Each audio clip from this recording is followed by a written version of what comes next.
Prelude.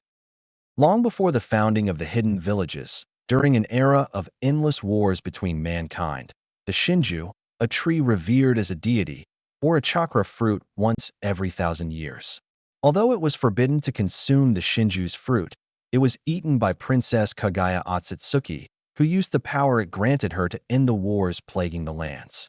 Sometime after this, Kaguya gave birth to two sons who became the first humans born with chakra. Angered by the power gained by her children, Kaguya manifested together with the Shinju into an incarnation that would be christened by many as the Jubi, Ten Tails, which ravaged the world attempting to reclaim its lost chakra. In the final duel between the Ten Tails and Kaguya's sons, Hagoromo Otsutsuki and Himura Otsutsuki, they managed to defeat the beast and sealed it within Hagoromo, becoming its Jinchuriki, causing him to be revered as the Rakudo Sennin, Sage of Six Paths, for the virtue of his victory. With his knowledge of the concept of chakra, Hagoromo traveled across the land, giving chakra to others as well as spreading his ideals and religion, Ninshu, which eventually became the ability known as ninjutsu.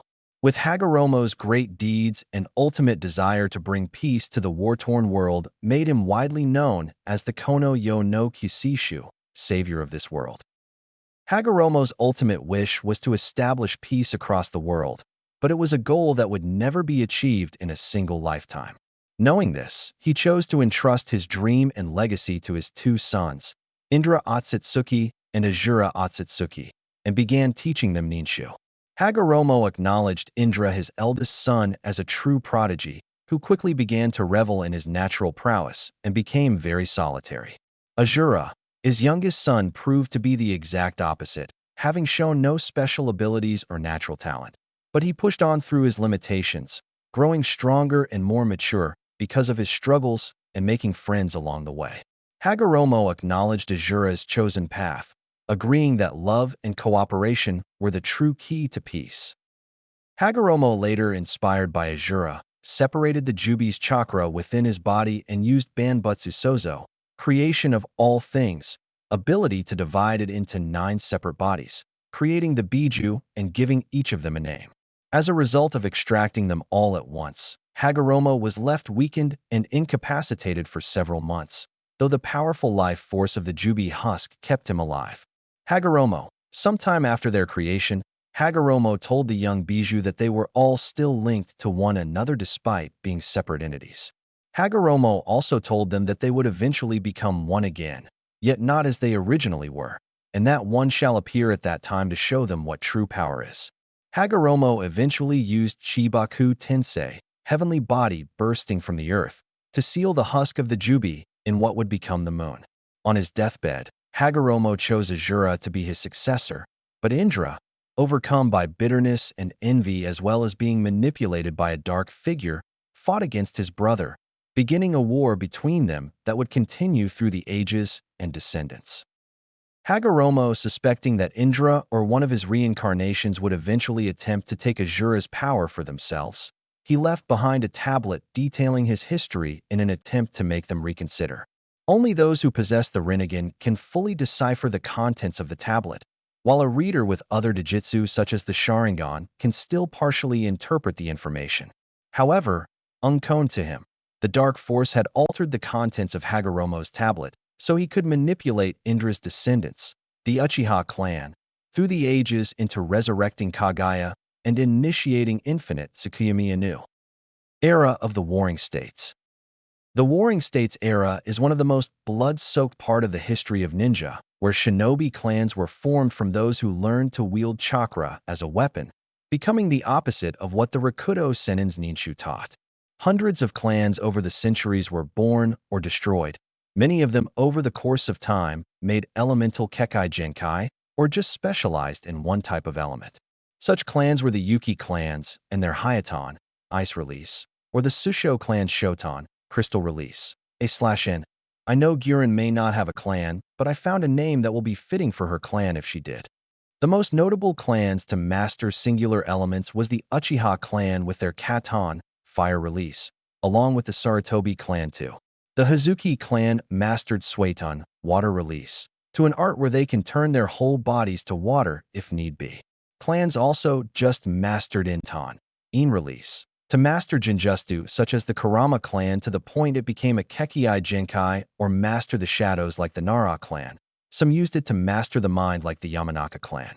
Other clans mastered Yotan, Yang release, like the Akimichi to expand their bodies to become giants in battle, or like the Aburame clan who uses their bodies as hives for their Kikeichu insects. Some clans even had mastered both Onmaitan, Inyang release, but did not have it mastered to the point of the Rikudu Sennin, but enough to use it. There are only two known clans that have Dijitsu, them being the Uchiha clan with their Sharingan and the Hyuga clan with their Byakugan.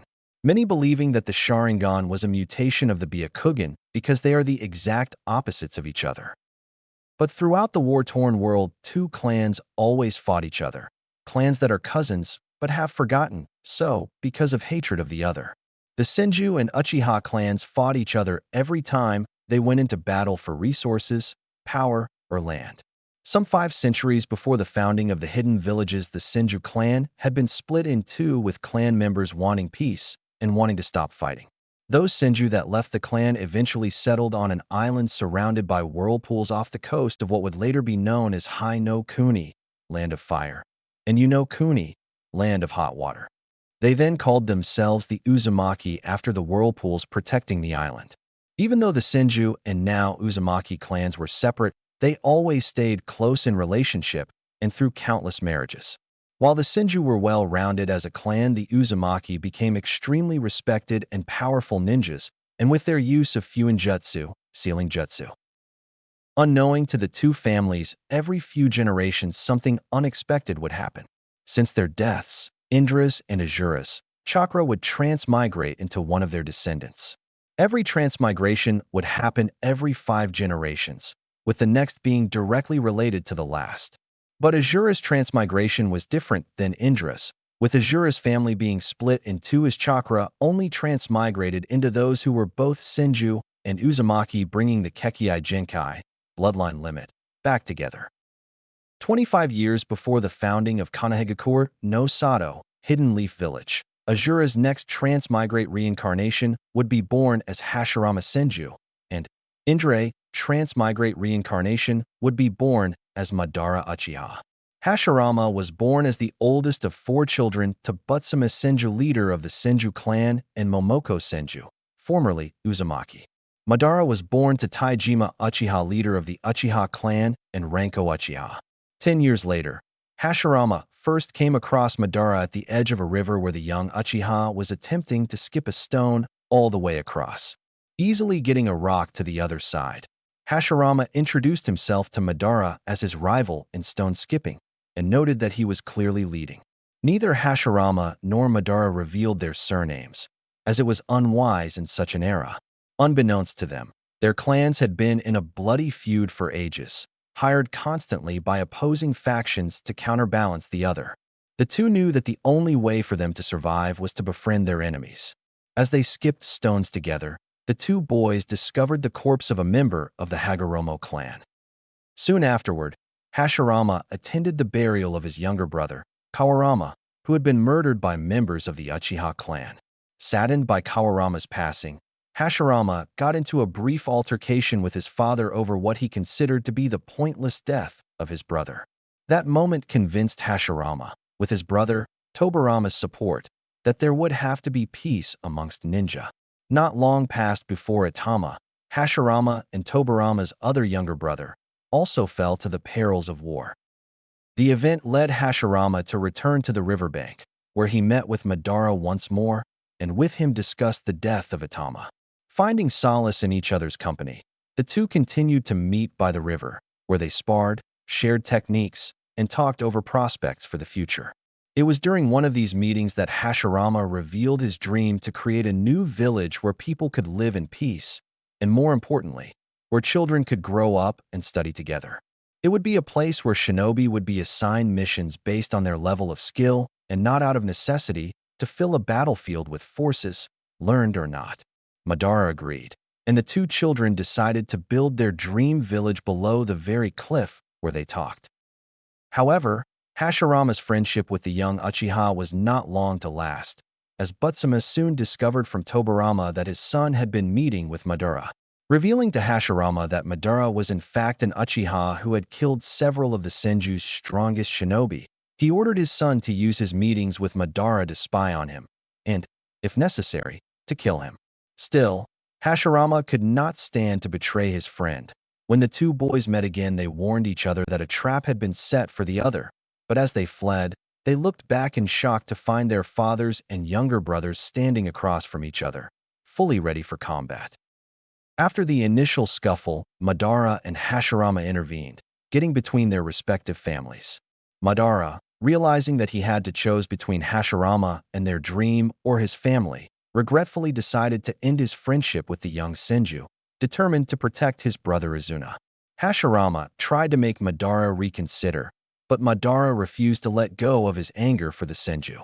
He announced his full name as Madara Uchiha to Hashirama, awakening his Sharingan. From then on, Madara would constantly battle Hashirama with the intent of erasing him from his past. Eventually, he and Izuna awakened the Mangekyo Sharingan. With their newly obtained power, the two brothers became the head of the clan, with Madara becoming its leader. During this time, Hashirama discovered his ability to mix his Suiton and Doton chakra and give it life to create Mokuton would release. Sometime afterwards, Madara and Izuna fought Hashirama and Tobarama, where Izuna was mortally wounded by Tobarama. Madara retreated and Izuna died from his wounds, but left Madara his eyes, granting him the eternal Mangekyo Sharingan. After Madara obtained his eternal Mangekyo Sharingan, Madara later confronted Hashirama again with his newfound ocular prowess, but nonetheless, after a day-long battle, Hashirama defeated the jaded Uchiha and approached him once more to create peace between their clans. However, Madara once again refused to accept and stated that he would not trust the Senju unless Hashirama either took his own life or that of his younger brother. Choosing suicide, Hashirama asked his brother to accept the Uchiha as allies and end their feud, but was stopped by Madara, who then accepted the truce. Era of the Hidden Villages. The Uchiha and Senju, two clans that started the Warring States period, and all the clans they had conquered finally coming together as one, to form the ninja village Madara and Hashirama once dreamed of together. Ultimately, it was Madara who named the village Konohagakure. Madara's relationship with Hashirama steadily became much like from their childhood, sharing their ideas and hopes. When Hashirama told Madara about the plans for the village leader, who would be known as the Hokage, he wished to give the title of Hokage, Fire Shadow, to Madara, and even carve his likeness onto the cliff side overlooking the village.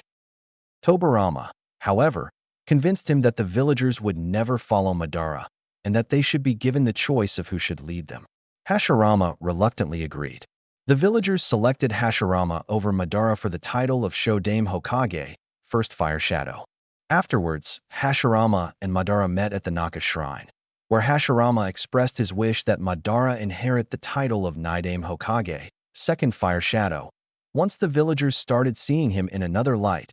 However, Madara noted that Tobarama would more than likely inherit that title, and that when he did, it would not bode well for the Uchiha. Madara's breaking point, however, came after deciphering the tablet beneath the Naka Shrine and discovering the true origins of all shinobi, which left him greatly in despair upon realizing mankind became cursed to repeat history. Later, talking in the Naka Shrine for their last civil meeting, Madara told Hashirama his intent on leaving the village, and he had a plan to make his dream become a reality, falling victim to the curse of hatred once again.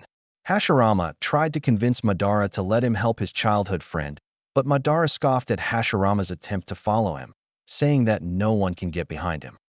Sometime after becoming Hokage, Hashirama convened the very first meeting of the five Kage, accompanied by his brother and future successor Tobarama. Overwhelmed that the leaders of the five great shinobi countries actually attended the meeting, Hashirama lowered his head thankfully to his equals, and while admonished by his brothers and peers alike, he noted he could not help it. As the meeting got underway and Tobarama explained that the Kage would have to pay for the tailed beasts they would receive, Hashirama questioned his brother, asking whether giving them away for free wasn't all right. Silenced by his brother, he listened on as the proceedings continued. As in, fighting broke out among the Kage due to what they believed to be the Shodame Kazakage's brazen demand. Hashirama made his plea to them to preserve the future of their children. He also expressed concern that the peace agreement between the five of them would not last long, but he dreamed of a future where everyone would be united under one cause. Eventually, he shared the tailed beasts to other villages in an attempt to maintain peace and equalize the power between the nations, thus ending the dispute between them. Soon afterwards, Konohagakure began to prosper as Hashirama and Madara had dreamed it would in childhood, causing other nations to adopt Konoha's shinobi nation system. But Madara, abandoned by his clan, left the village and sought out Kurama the Kyubi no Kitsune, nine-tailed fox, and subdued it using his Sharingan. He later returned in order to challenge Hashirama in battle, fighting at the site that would later be called the Valley of the End. During the battle, Hashirama attempted to reason with Madara to stop fighting and come to his senses, but realizing that Madara would not back down, Hashirama entered Senin Modo, Sage Mode, to end the battle. With his augmented power, Hashirama was able to destroy Madara's Susanoo and subdue the Nine Tails, forcing Madara to confront Hashirama directly. The battle waged on well into the night, leaving both shinobi battered and exhausted. In a final clash, Madara was the last one standing. Looking back at Madara, Hashirama tried one more time to reason with Madara, noting how far their former shared dream had come. When Madara scoffed at the remarks, Hashirama resolved to finish Madara off, revealing himself behind Madara and stabbing him through the chest. As Madara realized the Hashirama he had clashed with was a clone, Hashirama bitterly accepted that Madara had truly relinquished his ties to their village and declared that he would always protect it. Madara vowed that one day the village would become shrouded in darkness before finally collapsing. In the aftermath of intense battle, the defeated Madara faked his death and went into hiding, while Hashirama's wife, Mido Uzumaki, became the Nine-Tails' first Jinchuriki, power of a human sacrifice, by sealing the beast within herself. The devastation to the terrain which ensued from this battle were so great that it created an entire land formation that eventually became known as the Valley of the End. Thinking about the future of Konoha, he also trained the young Hiruzen Sarutobi, one of his brother's team members. He lived long enough to meet his first grandchild, Tsunade, and noted that he had spoiled her a great deal, even going as far as to teach her how to gamble. Hashirama died sometime after the founding of Konoha in one of the many wars that were raging during this revolutionary era, but not before passing on the title of Hokage to Tobirama. Konohagakure no Sato 20 years before Kyubi attack. This was the era of the Second Shinobi World War. Those who were on leave were having fun before going off to war again to most likely die, by getting drunk, dancing, and of course getting lucky, so they let loose. Except for one busted blonde beauty, who wore her hair in two pigtails with her bangs drooped down the sides of her face, and she wore a Jonin uniform. The woman had a sour look on her face that said, "I'm not in the mood, fuck off." "Hey Tsunadeheim, there you are." The woman now identified as Tsunade looked to her right to see perverted baka of a teammate Jiraiya. "What do you want, you pervert?" Tsunade said in a sour tone. "Aw, come on Tsunade, don't be like that. Have some fun," said Jiraiya in a happy tone with a huge grin. "I'll be however I want to be, you slimy perverted bastard. Why don't you just go die alone away from me?" Tsunade said in a harsh tone, but Jiraiya couldn't blame her. War always led to death, and wounds of Tsunade's father, Tenchi Senju's death, were still there. "Tsunade, you know this was bound to happen, but I promise you that no one else you love is going to die like Tenchi did if I have anything to say about it," said Jiraiya. "Shut the fuck up. You have no right to speak his name, you rotten bastard," she yelled with tears forming in her eyes. "He was a friend of mine, Tsunade. I know how important he was to you, but you still have your brother and grandmother here," Jiraiya explained. Shut up. Shut up. I loved my father. I feel all alone now that he's gone, you inconsiderate asshole." Tsunade yelled with fury and swung her fist at Jiraiya, only for her punch to be stopped by her teammate grabbing her wrist before fist could connect. Jiraiya then pulled Tsunade in a compassionate hug, which surprised her. "That's not true, you. You still have Sarutobi Sensei, Orochimaru, your brother and grandmother, and me, and I promise I will never leave your side, because I love you." Jiraiya exclaimed. I always have and always will. Jiraiya's words had made Tsunade cry tears of joy and sadness. Thank you, Jiraiya, whispered Tsunade. Anytime Haim let me buy you a drink, stated Jiraiya. Thank goodness the drinks are free, or else Jiraiya would have gone broke. A few hours and many drinks later, we find our current hero and heroine of this era, drunk as a skunk, leaning on each other having a good time. Oh, Jiraiya-kun, you treat me so well, said an intoxicated Tsunade, nibbling on Jiraiya's earlobe. Anything for you, Tsunade-kun, replied Jiraiya, equally intoxicated and grinning like a pervert. Come on, said Tsunade while dragging Jiraiya out of the bar they were in. Where are we going, Tsunade? Questioned a drunken Jiraiya.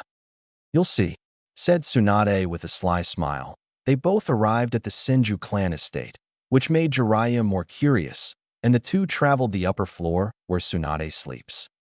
Tsunade, what are we doing here? Jiraiya asked. His answer was Tsunade jumping him and kissing him. She pushed him into her room, locked the door, pushed him onto her bed, and you get the idea.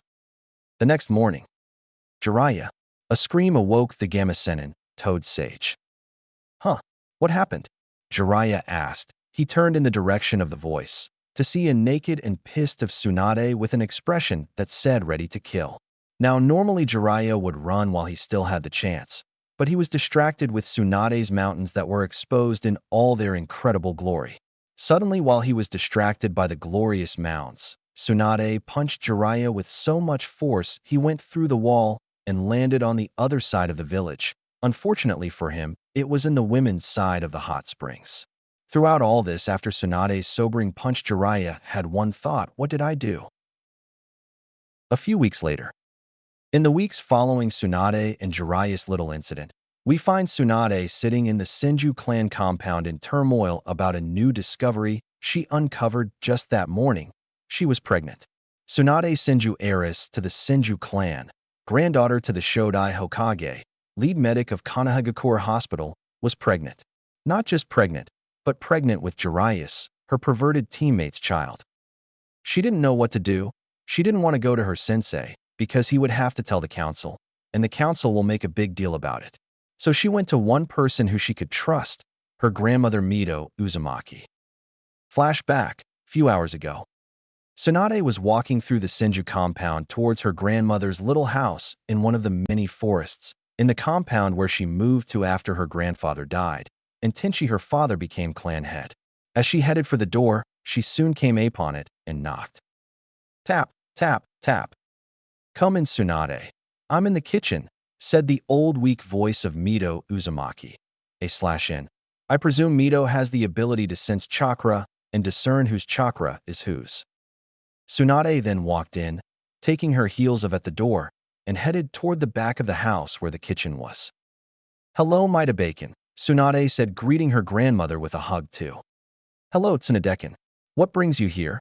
Asked Mito in a welcoming but concerned voice. Can I not come visit my grandmother?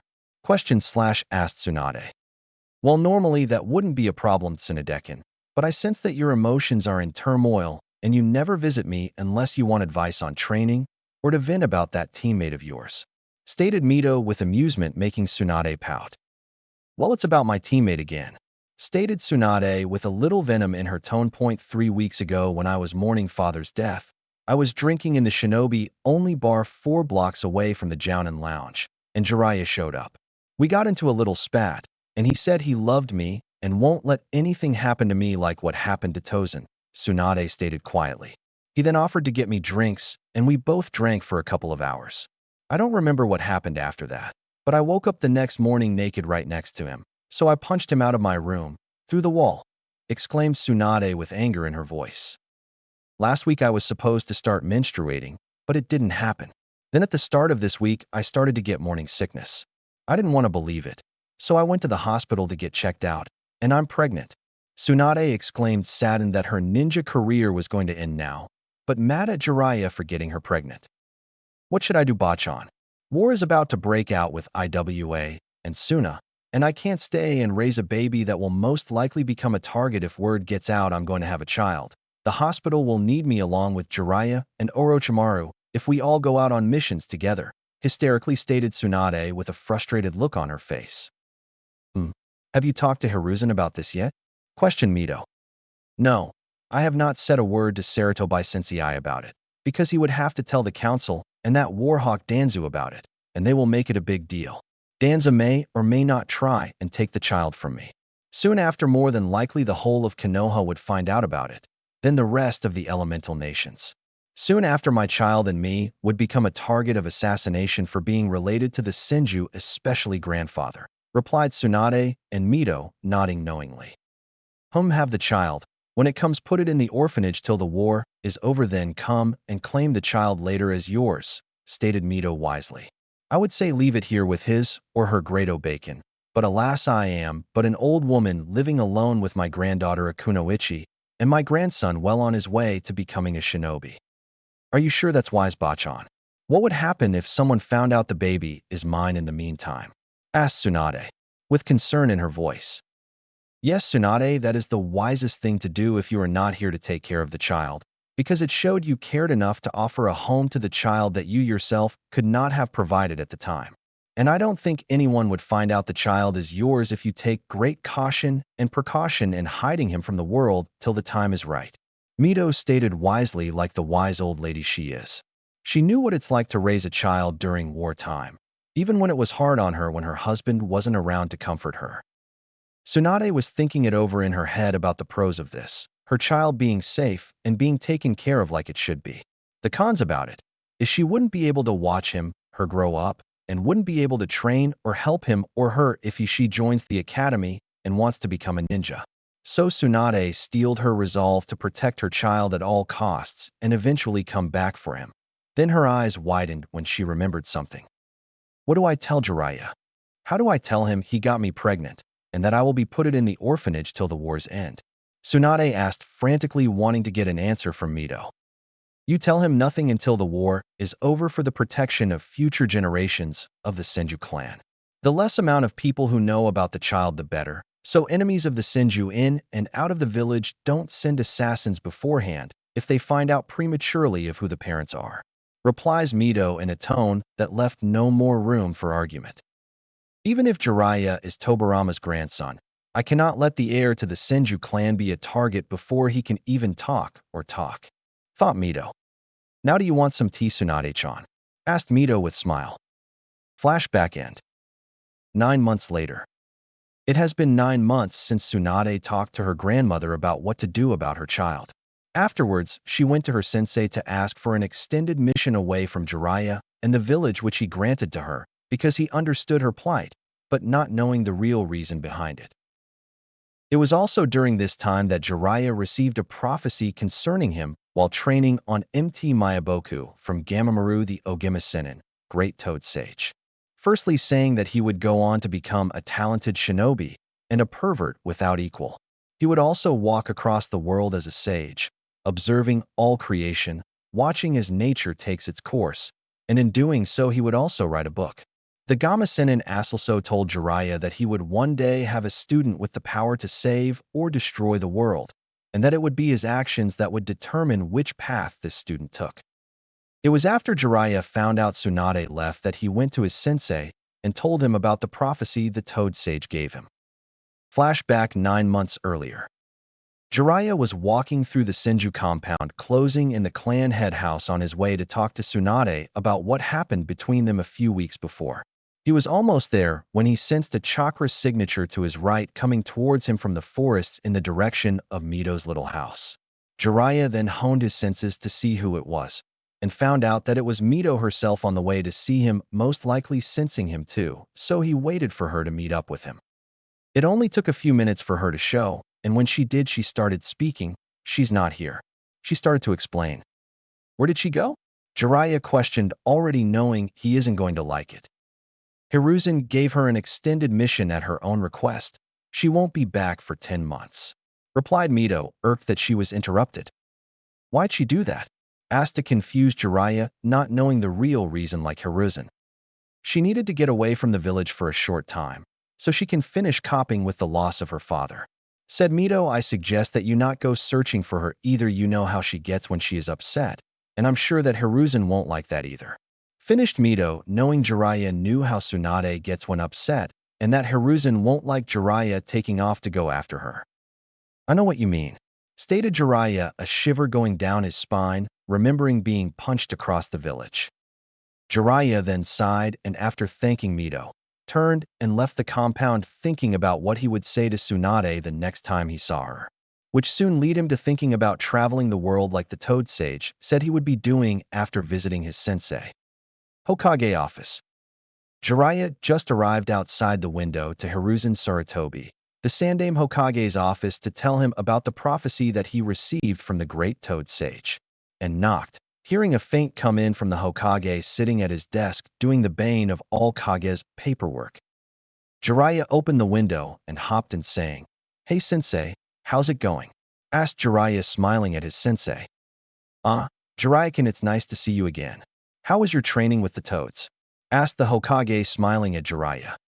It was very fulfilling to say the least. Sensei got started training in Senjusta Chakra, Sage Chakra, and received a prophecy from the Ogama Sennin regarding me, stated Jiraiya in a happy tone before becoming serious. Hiruzen became serious after that statement too and asked, "What is this prophecy you speak of?" questioned the Hokage, curious about what it would be. "The prophecy the great sage gave me said that I would go on to become a talented shinobi and a pervert without equal. I would also walk across the world as a sage, observing all creation, watching as nature takes its course, and in doing so I would also write a book. The Gama Sennin also told me that I would one day have a student with the power to save or destroy the world, and that it would be my actions that would determine which path this student took.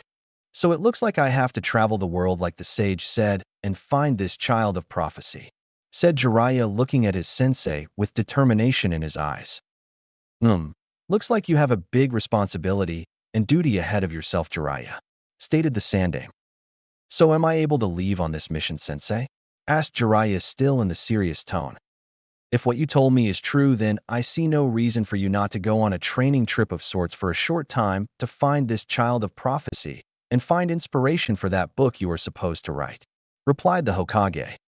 "Thank you, sensei. I will leave within the next few days, so I guess I will see you when you call me back to the village," stated Jiraiya with a smile and jumped back out the window. Sarutobi turned in his chair to look out the window towards the village and thought, "I hope you do find this child of prophecy, Jiraiya, because from what you told me the prophecy says you will change the world." And with that, the Sandaime went back to doing his paperwork. Flashback end. Konohagakure no Sato 1 a.m. It was 1 in the morning in Konoha, with only a few people out and about, at bars, and having fun, most of them inactive shinobi who are on leave from the war that started just a few months ago. With the First Shinobi World War ending with an armistice treaty, it left the 5 great shinobi nations seriously wounded. The treaty led to the last 16 years of peace, until the economic disparity between the countries had become a serious problem. The nations began to form factions, and under the pretext of expanding fair rights, the countries started to use military force to expand their territories. Thus, the war started. First, it was Sunagakure trying to expand its territory into what would later be known as Kawa no Kuni, so it would have farmland for crops and water going into the country. Kirigakure soon followed, trying to get parts of the mainland, so Mizu no Kuni would have some form of mainland territory. Finally, it was Iwagakure and Konohagakure. Konohagakure invaded Aim no Kuni first, after Konoha Intelligence Division found out after capturing an IWA spy that they were going to attack Aim to get to Hai no Kuni's borders and have a foothold for later expanding. It was why Tsunade Senju was moving around the Konoha at 1 in the morning with a bundle in her arms. The bundle in her arms was her baby boy that she had at an undisclosed location with a couple of hired midwives from a town somewhere in Hai no Kuni. Now she was finally in the leaf where she would take her and Jiraiya's baby to the orphanage till she can come back and take care of him. She decided to give her baby after her grandfather, Hashirama. Her baby had blonde hair like her, but it was spiky like his father's. He had cerulean blue eyes like her mother, but had features of his father there. She soon arrived at the orphanage and looked down at Hashirama. "I promise I will come back for you when the war is over. But until then, stay safe here at this nice home where you can make friends so I don't have to live in fear of you being attacked, and you won't grow up lonely," Tsunade said with tears rolling down her face. She kissed Hashirama's head as he started crying and put him down on the front step, pulled out a note with his name on it and a short note. Take care of him till I return. She knocked and fled through the forest into the village away from the orphanage, though she did not notice the small gust of wind that blew by the front door and whisked the card with the name and note on it away into the nearby river. It was at that moment the door opened and a young woman in her early 20s walked out. She then heard the crying baby and looked down. She gasped and picked the baby up into her arms. It's okay, little one. You don't have to be afraid. I'm here, said the young woman. The baby stopped crying and opened his eyes for the first time. The child had gorgeous cerulean eyes, and he looked up at the woman curiously. Aren't you adorable? She said. Don't worry, I'll take care of you. With this, the baby giggled with an adorable smile. The young woman took the infant in her arms inside the orphanage. You have a name, right? The woman asked, only for her response only to be stared at with a confused look. Of course not. I'll call you Minato. Do you like that name? The baby giggled at the name. I guess you do. My name is Haruko, and it's nice to meet you, Minato. Haruko said with a smile, looking at the giggling baby. 12 years before Kyuubi attack. It has been 8 years since the night Tsunade dropped her Minato off at the orphanage and left to fight in the war. The war lasted 6 years. 6 years that saw to the death of thousands of shinobi and kunoichi. But the rise of many heroes and heroines throughout the elemental nations and saw the death of many others. After Minato was left at the orphanage, Tsunade went to the front lines against Sunagakure. There she became known as the world's best medic for her use of medic skills and her knowledge to counter Chiyo the puppet mistress's poison that was used against Konoha forces. It was 4 years later when Tsunade learned from her younger brother that he wanted to become Hokage like their grandfather and surpass him. Tsunade then gave him their grandfather's necklace in the hopes that it would help him achieve his dream. The day after his birthday, Nawaki died in battle after running into an explosive trap. Orochimaru was with him, along with 2 other genin. His body was so heavily mutilated that it was beyond recognition. The necklace was retrieved by Orochimaru and returned to a devastated Tsunade. Tsunade was consoled by Jiraiya and Orochimaru, who were both visually crying at her loss. In the same year, Jiraiya, Tsunade, and Orochimaru would battle the feared leader of Amigakure no Sato, Sanshuo no Hanzo, Hanzo the Salamander. It was here that Hanzo would give them a title feared throughout the elemental nations, Densetsu no Sannin, legendary 3 ninja. After the battle, the Sannin met Nagato, Konan, and Yahiko, who wanted to become ninja to bring peace to AIM and then the rest of the world.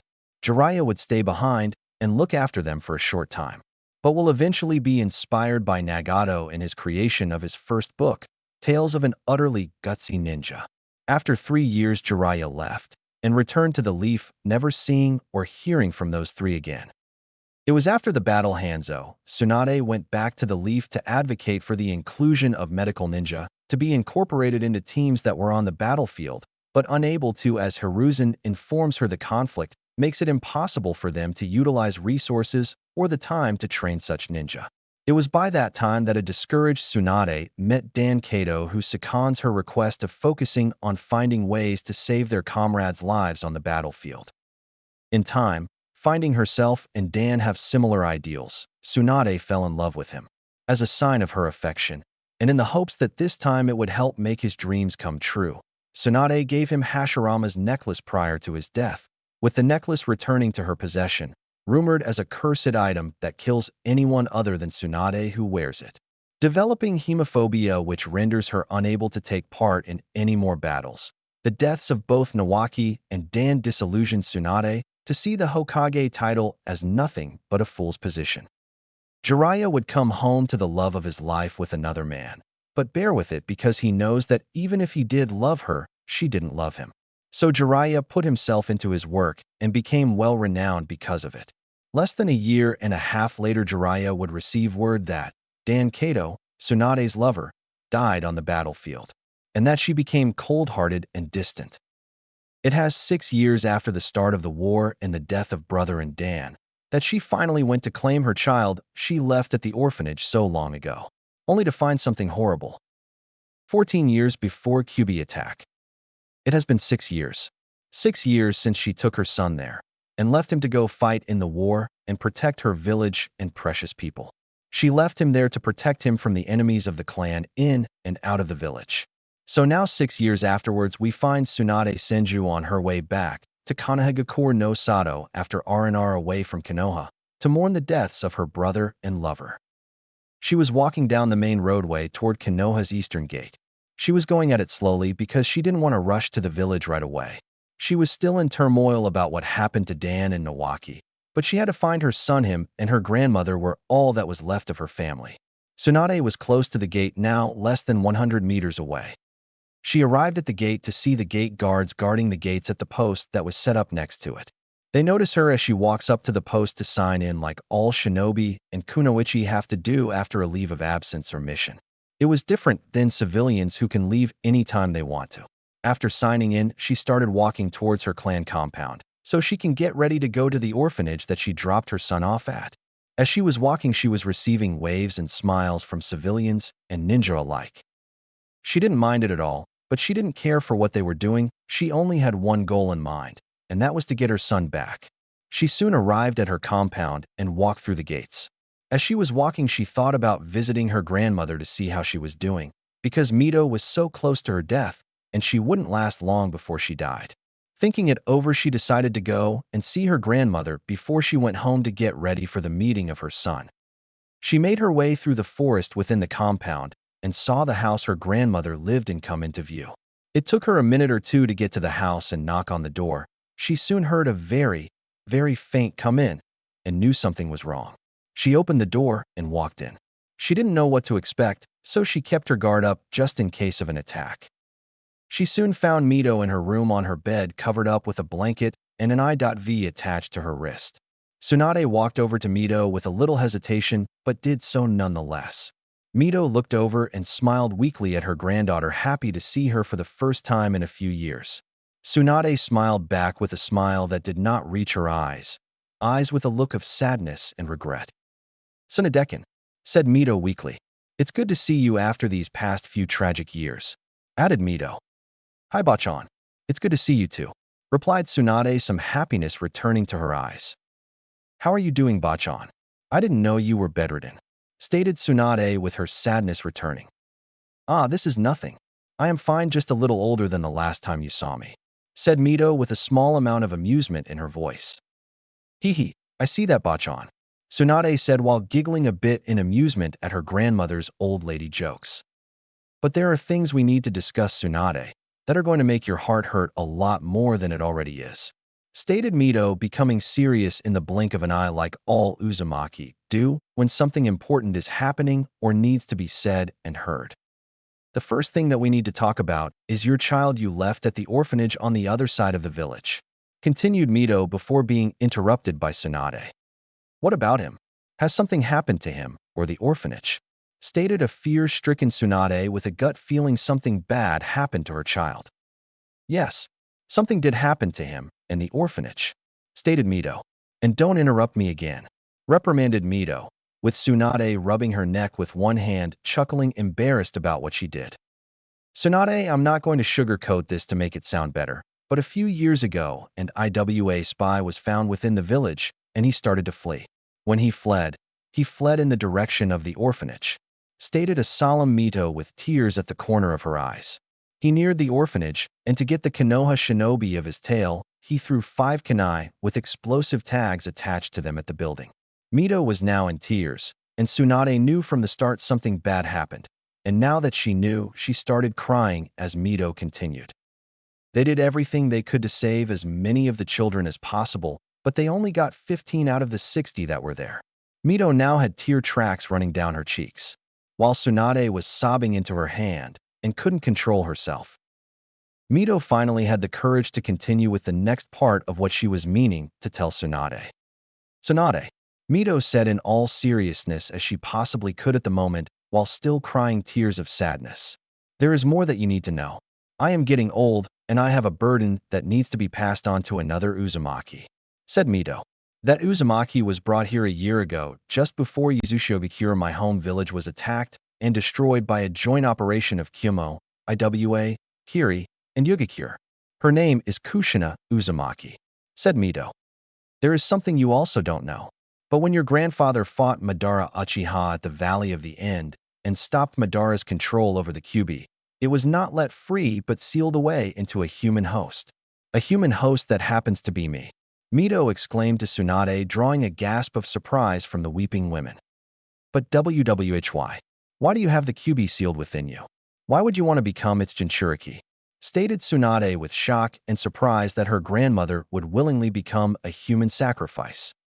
I sealed the Kyuubi within me to keep it tranquil and to help your grandfather defend the leaf against the power of the Biju and Madara's war path for its destruction, said Mito.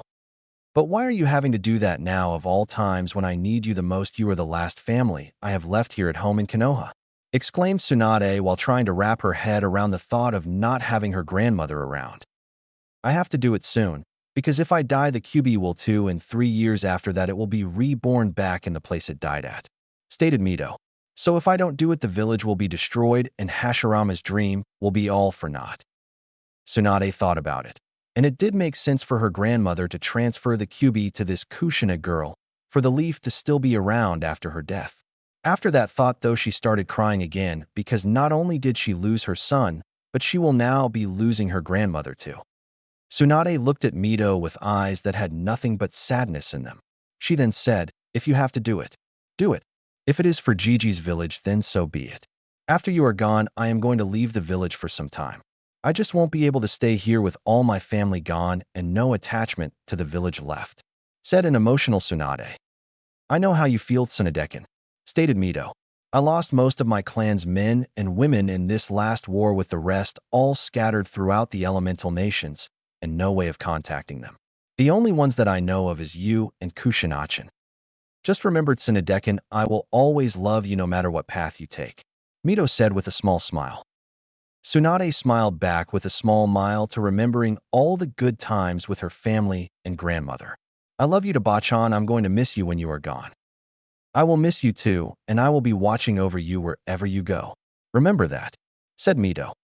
Tsunade started to get up to leave, but not before leaning down to kiss her grandmother's head and saying goodbye to her, and left not looking back. She would not return to the leaf for the next 15 years. But what she didn't know along with Mito is that her son lives. He was adopted at the age of 1.5 and lived with a civilian family, the Namikaze.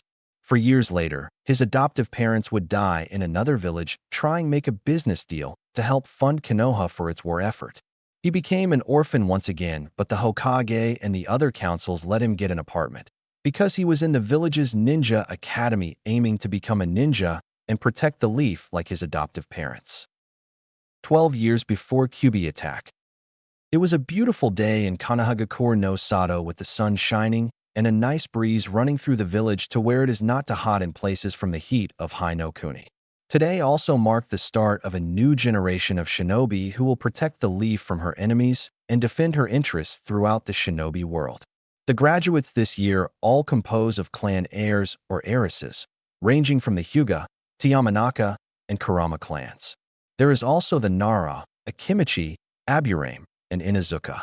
Even a clan from outside the leaf, but has close ties with the village, has a student here, and her name is Kushina Uzumaki, last known clan member of her clan that is thought to be extinct after this last war, excluding her, of course. But the most notable is the Uchiha clan, which is the most prestigious clan in the leaf following the Senju clan, whom from what the shinobi world thinks is all but extinct, with the only survivor being Tsunade Senju. But what the world doesn't know, even the Hokage and Tsunade, is that the heir of the Senju clan is not Tsunade, but a boy that goes by the name Minato Namikaze, a boy that is a true prodigy in his own right. The only other person to be this great a prodigy would have been Orochimaru of the Sannin, a boy who is the supposed dead son of Tsunade Senju and Jiraiya of the Sannin that only she knows about after the death of her grandmother Mito Uzumaki. But today is the Genin graduation day, a day where students of the Ninja Academy passed the final academy exam that their senseis gave them to finally become ninja of Konoha. It was a step closer for Minato to become Hokage like he dreamed about, to earn the respect, admiration of all of Konohagakure no Sato. He didn't know how true those words would ring throughout the ninja world.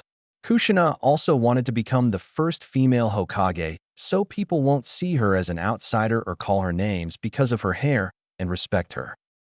This was also the day Jiraiya would meet his son for the first time and not know of it.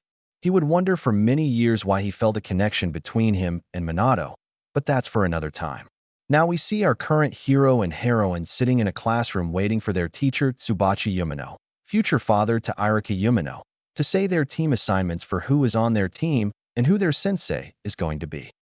The names of the students from clans are Shibi Aburame, Hayashi Hyuga, Sum Inazuka, Inoichi Yamanaka, Chozo Akimichi, Shikaka Nara, Mabuki Yamanaka, Kushina Uzumaki, Mikoto Uchiha, Murakumo Karama, and Takashi Kahaku. The civilian-born, orphans or adopted orphans were Kizashi Haruno, Minato Namikaze, Senju, Tuchi Ichiraku, and a few other irrelevant civilian-born students that have no correlation with the story. Now it has been a few minutes since the class started, and it was starting to get noisy with the class getting restless. But that ended when Tsubachi cleared his throat to get the class's attention, and it worked. All eyes were on him.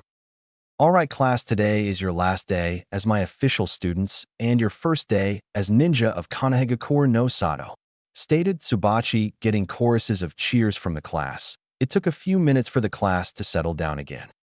Now let's begin with the team assignments that Hokage-sama set for you all. Let's start with Team 1. Team 7 Kushina Uzumaki, Minato Namikaze, Tuchi Ichiraku under Jiraiya of the Sannin. Team 8 Shibi Aburame, Hayashi Hyuga, Sum Inazuka under Kagami Uchiha. Team 9 Mabuki Yamanaka, Kizashi Haruno, Mikoto Uchiha under Fuki Kahaku. Team 10 Inoichi Yamanaka, Chozo Akimichi, Shikaka Nara under Tojiro Sarutobi. Finished Tsubachi, getting some good reactions, but also some disappointed ones also. These will be your teams until you all are either Chunin, one of you becomes a Chunin, or none of you become one at all, stated Tsubachi with seriousness seen only when he's lecturing about the ninja arts and what they are for. So now that that is all out of the way, you will have to wait a little bit for your senseis to get here to take you wherever they want you to meet, said Tsubachi matter-of-factly. This got the class to start talking and being excited. 8-year-olds, they went straight into saying they got the best senseis because, or saying that it's no foreign orphan, an outsider, and a civilian got Jiraiya of the Sannin as a sensei. Some even went as far as saying that they tricked the Hokage into giving them Jiraiya as their sensei. But hey, they are kids that don't know how the rules work. What these kids don't know is that it is this generation that will change the future for the better for the next 10 generations of ninja to come. 12 years later, 10th day of the 10th month Kyuubi attacks. It has been 12 years since their graduation day and becoming students of Jiraiya of the Sannin. It was after they became teammates that Kushina was kidnapped by Kuma Ninja because of her special chakra. She left behind a trail of her hair for people to follow and find her. The only person out of hundreds of ninja, only one person was able to find her, and that was Minato Namikaze. He found her because he thought her hair was beautiful. It was after that Kushina Uzumaki fell in love with Minato Namikaze, secretly Senju, whom no one knows about, and later married him. Minato also at the age of 18 became the Yondaime Hokage of Konoha over Orochimaru. Now we find ourselves with them in their home in one of the civilian neighborhoods of Konoha with Hiruzen Sarutobi, the Sandaime Hokage, and his wife Buwako Sarutobi. Kushina, said Hiruzen, there's something important that I must explain to you about giving birth as a Jinchuriki. Continued Hiruzen. It was the same way with Maida-sama. When she gave birth, the Kyuubi seal almost came completely undone. I apologize. But considering the worst-case scenario, we've decided to have you give birth inside a barrier, away from Konoha. Finished Hiruzen. I'll be there too. I do have to monitor the seal, said Minato, getting a smile and a nod from Kushina. Minato and Taji of the ANBU Black Ops will accompany you, as will my wife Buwako, stated Hiruzen in a stoic manner. This must be done in the utmost secrecy. Kushina hummed her agreement. You will have bodyguards as well. They'll all be ANBU Black Ops directly assigned by me. Finished Hiruzen. Minato moved his hand over to Kushina's, which got her attention. I'll go on ahead and make sure everything's ready, stated Minato, getting a nod and smile of affection from Kushina. And I shall guide you to the location, said Buwako seriously. Kushina. yelled Biwako, getting Kushina's attention away from Minato. Oh yes. Thank you, I appreciate it, said Kushina with an embarrassed smile on her face as Minato left the house, closing the door behind him. Short time later. We should leave soon, said Biwako outside the house a few hours later. Hi, exclaimed Kushina as they started walking through the streets of the village. Soon after the start of their walk, Kushina and Biwako ran into Mikoto Uchiha, who was holding her son. Oh, wow, you had a girl, said Kushina excitedly. Haha, no, he's a boy, replied Mikoto back to Kushina with a smile. Oh, what a little cutie, said Kushina. Hi there, little guy, what's your name, handsome? Asked Kushina, giggling at how cute the baby was. It's Sasuke-kun, said Mikoto while smiling down at her son, also getting Biwako's attention with the name. Oh, he was named after the father of Sandaime-sama then, was he? Asked Biwako. Yes, so he will grow up and be a strong, splendid shinobi, said Mikoto. You're due pretty soon to, aren't you, Kushina-chan? You ought to start thinking about baby names as well. Questioned, then stated Mikoto with a smirk on her face towards her friend. Actually, started Kushina with a finger raised and smiling with her eyes closed. I've already decided. We're going to call him Naruto. He'll be classmates with little Sasuke-kun here. I hope you two get along, stated Kushina, rubbing Sasuke's head affectionately while smiling happily and giggling a little. Then Kushina got a dark aura around her head and asked Mikoto, by the way, does it really hurt like they say? Questioned Kushina. Mikoto stared at her for a second, then said with a smirk, wow, so there's actually something that scares you. Shocking, she said with a laugh. It was after this that Biwako started to drag Kushina away, saying, Come, let's go, Kushina. Yes, ma'am, replied Kushina, laughing a little. The details of your birthing are supposed to secret, remember. Until we get to our location, we must avoid all contact with anyone, including friends, stated Biwako, seriously, getting a yes, ma'am from Kushina and an embarrassed smile. Sorry about that, she continued. Also, although we will be outside the village, this is to remain covert. So when your labor pains start, do not cry out, understand? Exclaimed Biwako, as serious as she could. Oh, yes, ma'am, replied Kushina. A few hours later. Ah, it hurts, databang. Ah, yelled out a pained Kushina, who was in labor, in the cave with the barriers surrounding them while Kushina gives birth. I've never seen Kushina-chan in so much pain before that she's cried out like this, said Minato with worry in his voice. Is she really going to be okay? He asked with more concern. Hi, she's going to be fine now, forget about that, and just stay focused on the QB's seal, ordered Biwako to Minato. Ah, screamed out Kushina in more labor pains. Okay, but she's so, started Minato. You're the Yondaime Hokage, Minato. Now act like it and get a grip. Most men would have dropped dead from such pain long ago, but women are much stronger, exclaimed Biwako to Minato, trying to assure him. Inside the seal, the QB was trying to get out as Minato was using his chakra to hold it back in the seal. Heh, he's so strong. The QB is writhing to get out, thought Minato. Hang in there, Kushina-chan, yelled Minato. Naruto, come out.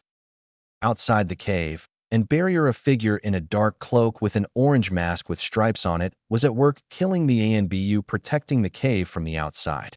After he finished, he started moving toward the surrounding cliff. As he walked to the cliff, he walked right through the rock like it was tangible. Back inside the cave, things were looking up. I can see the head now, stated Biwako to Minato and Kushina. You're almost there, Kushina. Just hang in there, you're doing great, said Taji. While this was going on, the QB was still trying to get out. Naruto, hurry up. Come out, yelled Minato. You stay in, QB, continued Minato. It was a very tense moment, with Minato trying to keep the QB back and Kushina pushing to give birth to Naruto. Then within a minute or two, there were the sounds of a baby crying filling the air of the cavern. Hot water now, exclaimed Biwako urgently. Got it, replied Taji. All was silent besides baby Naruto crying. Kushina started crying tears of joy because she knew that her baby was here finally after 10 months. He's really here, said Minato quietly. Minato started to cry tears of joy, also happy that he was a father now. She did it. I'm a father, exclaimed Minato happily. Hi, you have a healthy baby boy, Minato, said Biwako with smile on her face as she walked towards Kushina. Naruto, said Minato happily as Biwako walked close to him with baby Naruto in her hands as he tried grabbing Naruto. Hands off, said Biwako sternly. Mother first, father second, stated Biwako matter-of-factly. So Naruto-kun, we finally meet, said Kushina between breaths. Now, you will have more time later, said Biwako. Now, my child, Biwako said, trying to calm baby Naruto down. While this was going on, Minato put a comforting hand on Kushina to reassure her before speaking. Kushina, are you feeling all right now? Questioned Minato to Kushina. I'm okay, replied Kushina back to Minato with smiles on both of their faces. Thank you, said Minato quietly to Kushina. Minato, replied Kushina with a smaller happy smile and tears of joy running down her face. All right, said Minato. Now I realize what you've just been through, but we need to reseal the Kyuubi. It was at that moment that there was a piercing scream running through the cavern. Minato looked over to see Biwako and Taji fall over dead from an unknown masked assailant. Biwako-sama, Taji, yelled Minato looking at the masked assailant who just killed Biwako and Taji and was holding his son captive. Yandame Hokage, Minato, said the masked man, step away from the Jinchuriki, or else this child will die in its first minute. He continued. There was a stare down between them both as Minato thought. How the hell did he get past the barrier? Who is he? Thought Minato as he prepared to attack the masked man holding his son. But while this was going on, the seal on Kushina hold the Kyuubi back was deteriorating at a fast rate without the help from Minato repairing the seal, which was causing Kushina tremendous pain and to scream. Kushina-chan, yelled Minato with a lot of concern for his wife. No, the Kyuubi seal is... Thought Minato. Get away from the Jinchuriki. Don't you care about what happens to the brat? Said the masked man as he pulled out a kunai and held it to Naruto's throat. Wait please. Just stay calm, pleaded Minato to the masked man, hoping he can see reason. Speak for yourself. I am as calm as can be, Minato, said the masked man as he threw Naruto up into the air and went to stab him with the kunai in his hand, and getting a yell from Kushina. Naruto, yelled Kushina as she watched her child be thrown up into the air and the masked man launch at him with the kunai in hand, only to see Minato use his Hiraishin no Jutsu to catch Naruto before he can be stabbed.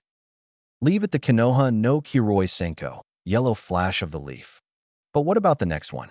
Said the masked man while doing a half-hit Tsuji, ram, seal, which ignited explosive tags on the bottom of the blanket covering Naruto.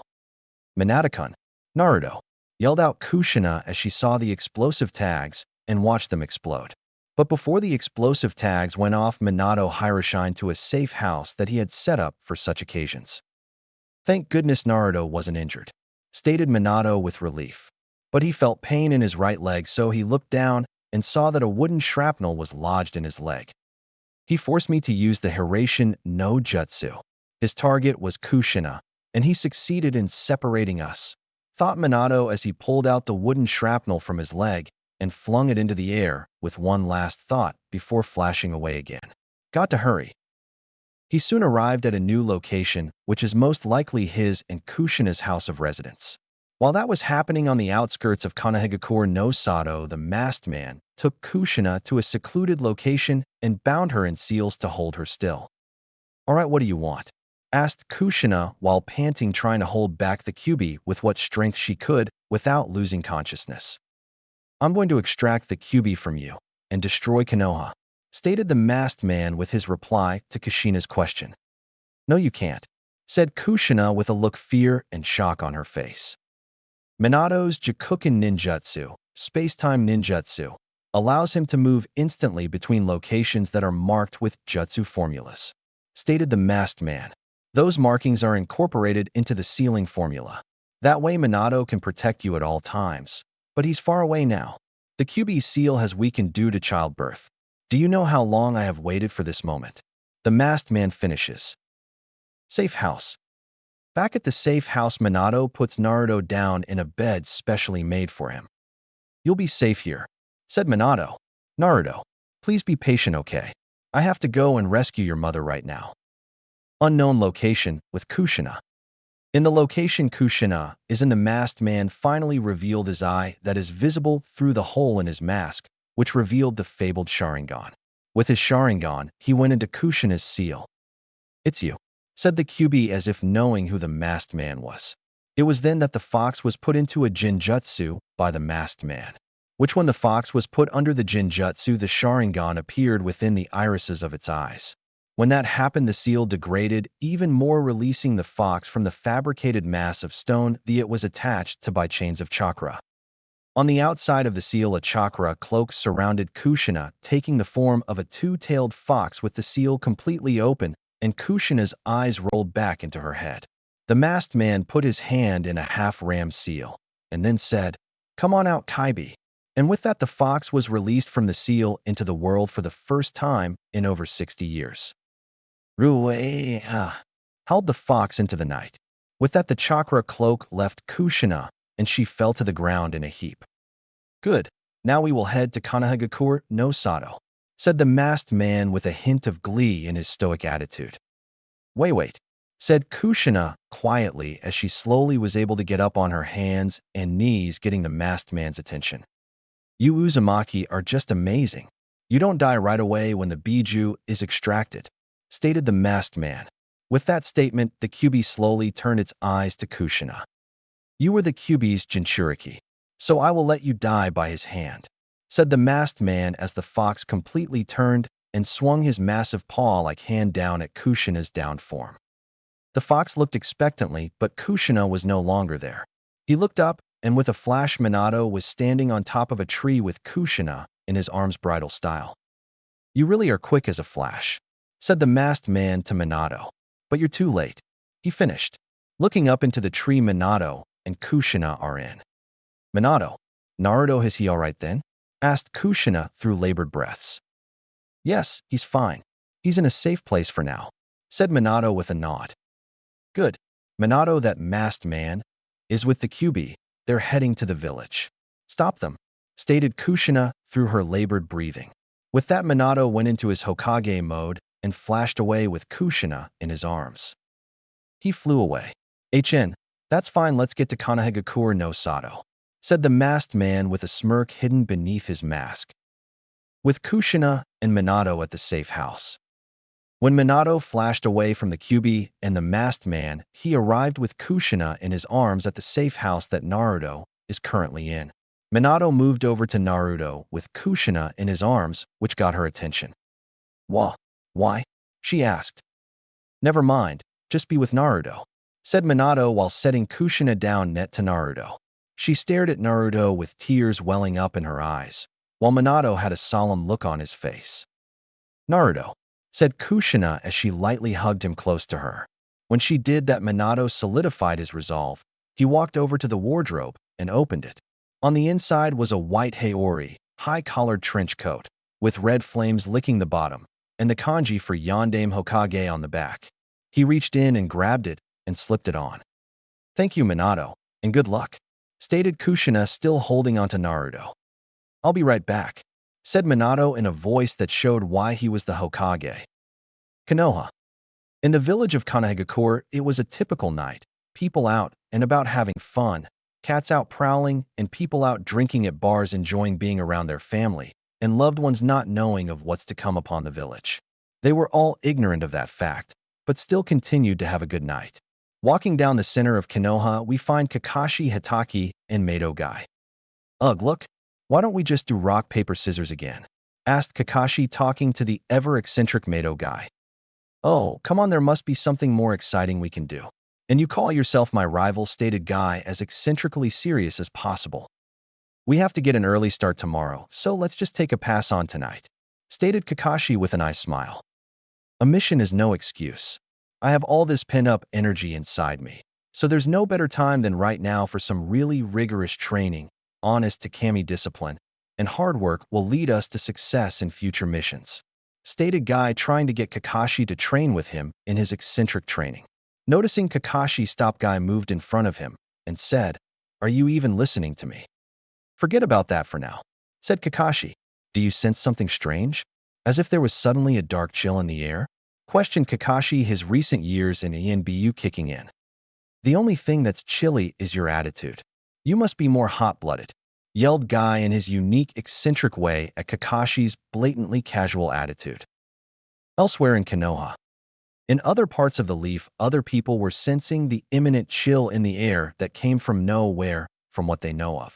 At the Uchiha compound, an Uchiha by the name of Itachi, Mikoto Uchiha's firstborn son, was watching his younger brother Sasuke outside on the outdoor hallway looking at the moon. I feel something omens, said Itachi in worry. This got Sasuke to start crying because of the same feeling that Itachi felt. There it's okay, stated Itachi, trying to calm his brother down. What is this strange feeling? Of all the times for mom and dad to be out, thought Itachi. Don't cry, Sasuke. No matter what happens, your big brother will protect you, I promise you that, stated Itachi to Sasuke with a small smile on his face. The Sandaime Hokage, who was in his office at home, also felt the disturbance. He grunted and blew out smoke from the pipe he is smoking at the moment. He looked out his window at the full moon that was hanging in the air. It can't be, he said with no emotion in his voice. Edge of the village. At the edge of the village in a quiet neighborhood, the man in the mask that released the Kyuubi from Kushina landed on the ground in an ally. He slowly looked from his crouched position with a glint in his Sharingan eye, while raising his hand and yelling out, Kuchios no Jutsu. In a huge cloud of white smoke the size of the Hokage monument, the Kyuubi no Kitsune was finally summoned to the leaf. The potency of the fox's chakra started to blow civilians and ninja alike away along with the surrounding buildings. Is that? Said a civilian. No way, it's the Kyuubi, yelled the same civilian. With that, the other civilians in the area started to run away as fast as they could. Go Kyuubi, yelled the masked man, which caused the Kyuubi to start destroying the village with every fiber of its being. It was crushing and blowing away buildings with its breath, killing civilians and ninja. Back with the Sandaime Hokage, an Enbu appeared in his office. Sandaime-sama, it's the Kyuubi. The Kyuubi is inside Konoha, stated the Enbu to the Sandaime. Hi, I know that. I'll go restrain him. You and the others go protect all the people of the village, ordered the Sandaime. Hi, said the Enbu following orders. Was Kushina's seal broken? We failed even with all the safeguards we put in place, Buwako, thought the Sandaime. Throughout the village, the older Jonin were ordering the younger Jonin, Chunin, and Jinin to evacuate the civilians and get out themselves. The shinobi and kunoichi were attacking the fox the best they can. But with it being a chakra construct, it doesn't do much, if at all any. The commanders were ordering the other ninja to attack the best they can to hold the fox off till all of the civilians were out. Up on the Hokage monument, Minato flashed to the tip of the highest point on his own carving, dressed in his Haori. He looked up and saw all the damage the fox has already done to the village, and thought, as Hokage, I must protect the village, my family. This is what I have to do right now. With a seriously calm face only a Hokage can have, I won't let you destroy my home. The fox in the meantime continued to destroy the village, but then stopped and turned his head towards where Minato was standing on his carved head. So you've noticed me, huh? Asked Minato to himself. With that, the fox roared and started gathering and condensing chakra into an orb most commonly known as the Baijidama, tailed beast ball, and shot it at Minato, destroying more of the village in the process. I won't let you do this, said Minato as he went through hand seals, creating a barrier that had his Hiraition formula incorporated into it. When the Bijudama reached the barrier, the formula expanded and encompassed it. Soon the ball of chakra was sent somewhere else outside the village with a gigantic explosion of power. With this much power, I have to carefully choose where I redirect his attacks, thought Minato, looking at where the blast came from. Down below, people watched what the Yondaime Hokage did. The jutsu that deflect the Kyuubi's attack, that's a Jikuken Kekai, space-time barrier, stated Choza, the Akimichi patriarch. It's Minato, said Shikaku Nara, the head of the Nara clan. All right, let's move into, said the Sandaime, ordering people to move. I've got to alert Sandaime-sama right away about what's going on, thought Minato, not noticing the masked man from before appear out of nowhere behind him until the last moment. Swinging behind him with one of his infamous tri-pronged kunai, Minato hit the man in the head, and it went right through. The masked man grabbed Minato's wrist as his hand passed through it. "I'm your opponent," said the masked man, "and you're done for," he continued as he used his own Jakuken jutsu. Before he could finish, Minato flashed away from the masked man. He got away. So fast. "Next time I will take you a lot quicker as soon as we touch," stated the masked man, making the half-Hitsuji seal. My attack passed right through him, and a moment later he made himself solid and tried to pull me inside of him, thought Minato. What was that jutsu? At that moment, the masked man teleported to where Minato had landed, surprising him. "Hee, you shall not escape," said the masked man with amusement. He uses a Jakuken jutsu too, so that's how he was able to grab Kushina and move so quickly. He defeated the ANBU Black Ops assigned to Sandaime-sama, got past the highest level classified barrier, and knew the QB seal is weakest during childbirth, thought Minato. Even more than that, he undid the QB seal and tamed him. He slipped in and out of the village's barrier without triggering any alarms. As far as I know, there's only one shinobi that could do all that. Minato looked at the masked man and asked, "Are you Madara Uchiha?" questioned Minato. With that, the masked man took off his hood to fully show his mask. "No, that would be impossible. He is dead after all," stated Minato. I wonder about that," said the masked man. "In the end, it doesn't matter who you are. But why attack Konohagakure?" asked Minato. "What would you like to hear? I could say I did it on a whim, or that I planned it, or that it's for war, or rather it's for peace," stated the masked man while dropping a chain out of his sleeve. Either way, he's not ordinary. He can control the QB. His Jakuken jutsu surpasses both Naruto-sama's and mine.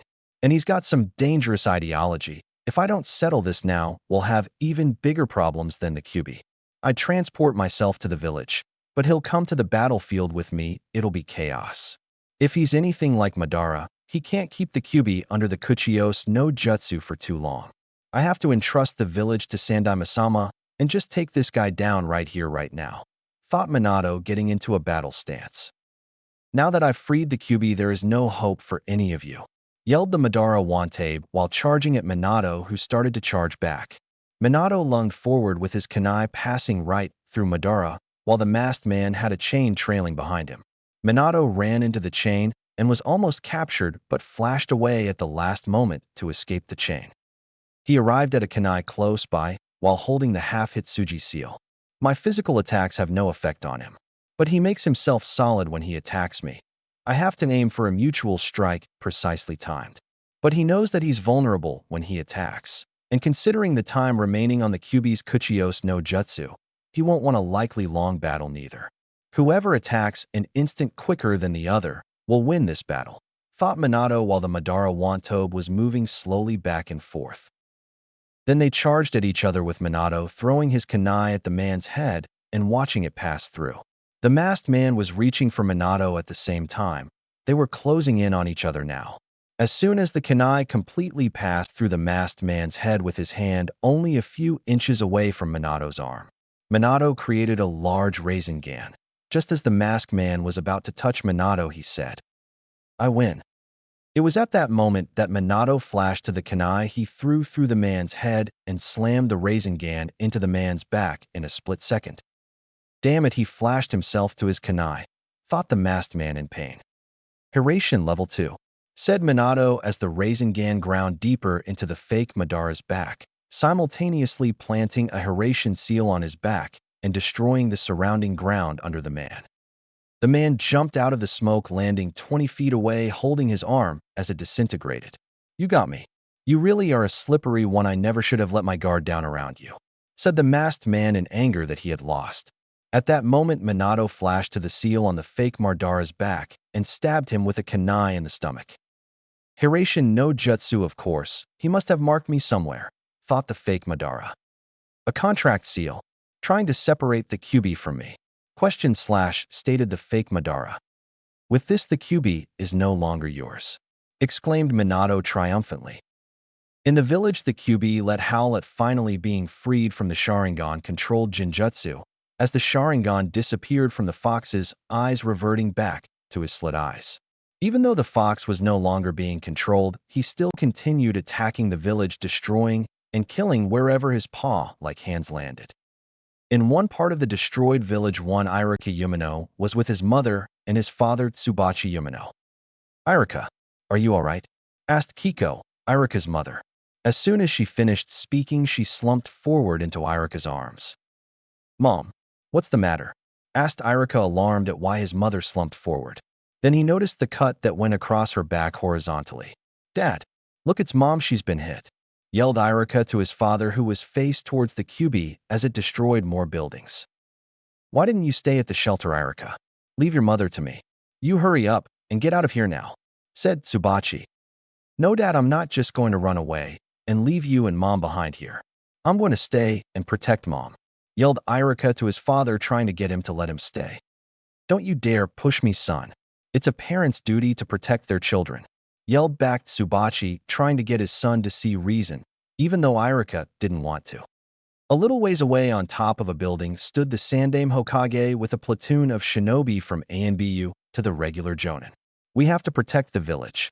We need to drive the QB outside of the village walls," ordered the Sandaime Hokage to the ninja behind him. "Hi," was his reply. "Buy me some time so I can ready my jutsu. Do not let up the attack," said the Sandaime, giving his last order. "Hi, Sandaime-sama," was his reply. And with that, the ninja took off to attack the QB with all they had. The fox started to knock the ninja out of the air while they jumped to throw kunai with explosive tags. Hiruzen, in the meantime, bit his thumb to draw blood. He swiped the blood on his palm and went through the necessary hand seals. "Kuchios no jutsu," yelled the Sandaime. "Monkey King Enma." With a puff of smoke, the king of monkeys appeared in all his glory. "The QB, so the seal was broken," stated Enma, looking at the QB as it howled at being attacked. "We'll drive it from the village with the adamantine staff," said Hiruzen to Enma. "Hench, transformation, gotcha," exclaimed Enma as he hinged into a big staff-like weapon and flew right up into the air, right into Hiruzen's hands. "Now, Enma, let's go," exclaimed Hiruzen. "Hi," replied Enma. "Extend," yelled Hiruzen with his palm out, watching the Enma extend towards the fox. With a mighty roar from the fox as Enma in his staff form pushed him out of Konoha, breaking one of the surrounding walls in the process. "Good, it has been driven out of the village. Now keep at him one after another," stated the Sandaime, watching all the shinobi and kunoichi attack the fox. "Minato, where are you?" thought Hiruzen. With Minato, "You're worthy of your title, Yondaime Hokage, injuring me and separating the QB from me. But he will be mine one day," stated the masked Madara. "I shall rule this world. There are plenty of ways to do it." He finished while using his Jikuken Jutsu to disappear. Given his tone, he's not joking around, thought Minato as he contemplated what the man said. Back in Konoha, Ruler howled the fox, swatting at the ninja attacking it and crushing them. "Hold the attack, all of you. Wait for the Yondaime Hokage," yelled a random Jonin. One of the ninja that were knocked out of the air was Tsubachi Yumino. "Irika," said Tsubachi quietly before dying. A few hundred feet away, Irika saw the whole thing and yelled, "Let me go, my mom and dad are still fighting back there," as ninja carried him away from the battlefield. In the woods farther away from the battlefield, a group of young shinobi and kunoichi were surrounded by older Jonin. "Listen up. You younger ninjas, stay away from the QB," stated a red-eyed man talking to the younger ninja. What do you mean?" questioned a young woman also with red eyes. "This is domestic trouble, not a war against other villages. There's no need for all of you to put your lives on the line for this," replied the red-eyed man. "You've got to be kidding," yelled the red-eyed girl. "Stop it, Kurenai, just calm down," said a random shinobi standing next to the women now named Kurenai. "You are also a ninja. You aren't going to live forever, you know, but my daughter, you're a woman too. Bequeath the will of fire on my future grandchildren. Please make that your oath to me, your father, for I do believe in you," said the red-eyed man with a small smile on his face, shocking Kurenai to her core. In a location on the Hokage monument, Minato Namikaze, the Yondaime Hokage, appeared on top of his own carving. He looked out over the village towards the QB and thought, "This is bad. He's going to do that again," said the Sandaime from the ground after he fell onto a knee trying to catch his breath. "Sandaime-sama," yelled a close-by shinobi who ran towards the Sandaime. Back on the Hokage monument, Minato saw that the Kyuubi was charging up another Baijidama. With that, he started to go through the hand seals required for a summoning. Kuchios, Yatai Kazushi no Jutsu, summoning, food cart destroyer. And with that, Gamabunta, chief of the Toads, appeared above the Kyuubi no Kitsune, landing on top of him with Minato on the Toad's head.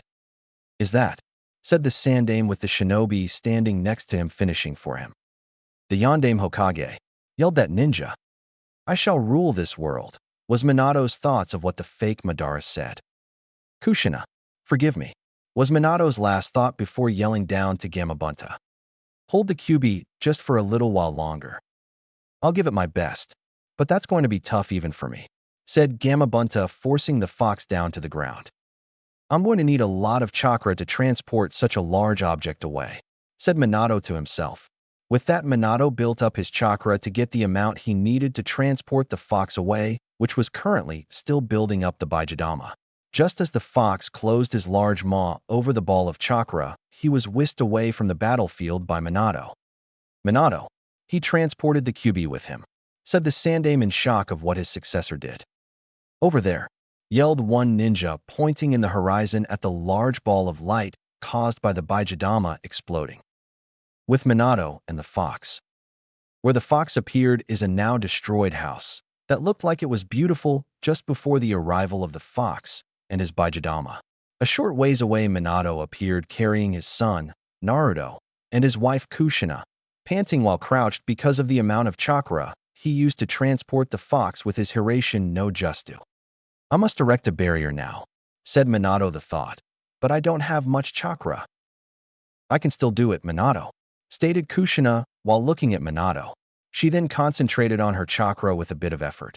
But soon chains made out of chakra shot out of Kushina's back in 5 different directions. They burrowed under the ground and wrapped themselves around the Kyuubi and made a net around them so no one can get in. "Kushina," yelled Minato as he watched his wife cough up blood and making baby Naruto start crying. "Woke you up, huh?" "Sorry, Naruto," stated Kushina through labored breaths, getting Minato to worry about her. "Kushina," said Minato looking at Kushina. "I'll take the Kyuubi with me, to my death, because that way we can reduce the interval between now and when he reemerges again," said Kushina, tightening the chains more around the fox. "It's all I can manage now with the little chakra I have left, but I will be able to save you both. So thank you for everything you've done," stated Kushina with a sad but true smile on her face. Naruto, who obviously doesn't know what's going on because he is just a baby, started sniffling a little bit with tears at the corners of his eyes. "Kushina, you're the one. It was you who made me the Yondaime Hokage. You made me a man, and you made me this baby's father." And, stated Minato in sadness that Kushina was thinking like this, about sacrificing herself. "Oh, Minato, please don't give me that sad look. I'm happy because you love me, and what's more, today is the birthday of our beautiful child.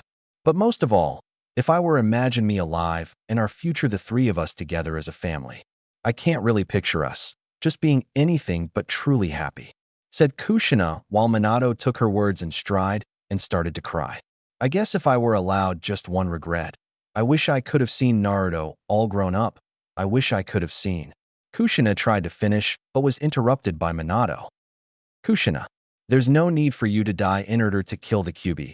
Preserve what little chakra you have for your reunion with Naruto," stated Minato to Kushina. "I'm going to seal the rest of your chakra inside Naruto. It'll be part of an hack no Fuin, 8 trigram seal, and then I will take the Kyuubi with me. Since I'm not a Jinchuriki, I will have to use the Shiki Fujin, dead demon consuming seal," stated Minato with conviction, while the fox was looking at Minato with contempt. "You can't. If you cast that, then you'll," tried to say Kushina, but Minato cut her off. "And there's one other thing. I'm only going to seal half of the Kyuubi. It's physically impossible to seal this much power, but it's also strategically unwise. If you take the Kyuubi with you, there will be no Jinchuriki till he reemerges. This will upset the balance of power between the Biju. With the Shiki Fujin, we can at least seal away half of the Kyuubi forever, and the other half of the fox, I'll seal it inside Naruto, with the hack no Fuin," said Minato, thinking about the future and what Jiraiya told him about the child of prophecy. "I know what you're going to say. But remember what Jiraiya-sensei said about world upheaval, and also the calamities that would accompany it. I've become convinced of two things today. First, that masked man who attacked, he would bring catastrophe to the world. And second, the one who will stop him is this child. This infant, whose godfather is Jiraiya-sensei, he will open up the future as a Jinchuriki. I know it. Somehow I'm sure of it. Finished Minato while looking back and forth between Naruto and Kushina. But Minato, said Kushina as the Sandaime Hokage arrived to the scene to Minato already going through hand seals for the seal after he put Naruto on the ground. Shiki Fujin yelled out Minato as the Shinigami, death god, appeared in its spectral form of long white robes, white hair, ashy skin, with a tanto in its mouth and beads wrapped around its wrists, with Minato's soul crucified behind him in front of the Shinigami. Let's believe in him. After all, this child is now our son, stated Minato to Kushina. Over on the other side of the barrier stood the Sandaime and Inma, the Monkey King. Those signs don't tell me, asked Inma. Yes, it's the Shiki Fujin, replied Hiruzen in sadness that his successor has resorted to that jutsu. After I have completed this seal, I'm going to seal your chakra inside of Naruto too. You won't have much time, but I want you to help him try to control the Kyuubi's power as a Jinchuriki, stated Minato with conviction and determination. But he's our son Minato, TCH, which is exactly why I don't want him to bear such a heavy burden, exclaimed Kushina. And tell me, why use the Shiki Fujin? So it's just so I can meet Naruto when he's grown up, especially if it's going to be for a short time. Then there's no need for you to die. I'd rather you stay with him and watch over him. I just don't understand why it has to be this way. Why does Naruto have to be sacrificed for the balance of power among the Biju, for his nation, for his village? Why do you have to sacrifice yourself at all? Just for me, please, exclaimed Kushina as she started to sob. To forsake one's nation and one's village is exactly the same as forsaking one's own child. Your very own homeland was destroyed, so you should know that. A harsh life awaits those without a land to call their home, stated Minato as serious as he can get in a situation like this. Besides our family, our ninja. Finally, even if I were to live, I could never be a substitute for you, said Minato as he crouched right in front of Kushina. You won't have much time with him, but there's something only you can tell Naruto. Something that I just can't. That's a mother's role. I'm not doing this just for you. I'm doing it for Naruto. Finished Minato as he picked up baby Naruto. I'd die for my son. That's my duty as his father. Minato and Kushina stared at each other, seeing if the other would give up their resolve. While on the outside of the barrier, Kushina erected Hiruzen was testing it to see if he could break down, but discovered that it's impossible. Sandaime-sama, what's wrong? Said a ninja that just arrived at the scene. It's no good. We can't get in any closer. This barrier is preventing the Kyuubi from escaping. It seems the two of them are planning to take care of the Kyuubi all by themselves, stated the Sandaime to the other ninja present. Inside the barrier, the Shinigami's hand went through Minato's soul, and from there it traveled out of his body and sped towards the Kyuubi. Damn you, Yondaime Hokage, roared the fox at Minato, taking half his chakra. Seal, yelled Minato as the chakra was pulled away from the fox and pulled into Minato's gut with a swirl like seal with 8 lines of calligraphic writing sprouting from it. My body is going numb. Can't believe how heavy his chakra is, thought Minato as he received half of the fox's chakra. Damn you, repeated the fox to Minato. It is the Shiki Fujin after all. I can't believe he used it, stated the Sandaime, watching the fox shrink. The Kyuubi is still alive though. Couldn't he seal all of it away? It appears smaller, but, said one of the ninja that accompanied the Sandaime as Minato summoned an altar. Alright, now for the hack no Fuin. I'll seal the rest of the Kyuubi inside Naruto, said Minato, putting Naruto on the altar. The ritual altar? He's planning on sealing me up again, not inside that baby, said the Kyuubi. Kushina, who watched Minato put Naruto down, tried to move towards him and Naruto, but as soon as she started moving, she started coughing up more blood. Kushina, are you okay? Yelled Minato as he started running towards her. But at that moment when the fox saw Minato move away from Naruto, he thought he had an opportunity to stop himself from being sealed again, so he struck forward. There you are, roared the fox as he struck out at Naruto with his clawed hands. Minato and Kushina saw this and did what all parents would do. They both moved their bodies right in front of the claw that would have killed Naruto.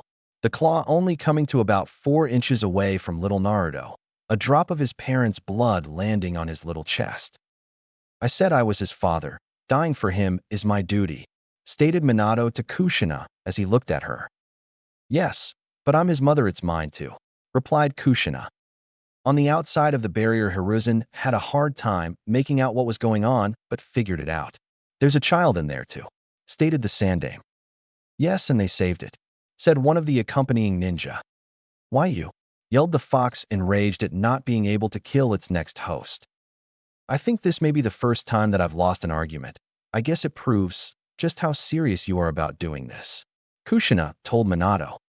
I thank you, Kushina, said Minato, wiping blood off his chin onto his palm, then going through hand seals. Kuchios no jutsu. In a poof of smoke, a toad that looks like an accordion. All the Kyubi, yelled the toad before looking at Minato. And Yondaima-sama too, what is going on here? Questioned the toad before receiving an answer from Minato. Giratora, I will give you the sealing formula's key. When I'm done, take it to Jiraiya Sensei to store it, stated Minato to the now named Giratora. So that's it. Minato plans to make his own child the Kyubi Jinchuriki to save the village, exclaimed the Sandaime on the outside of the barrier, finally understanding what was going on inside the barrier. I confirm I received the key.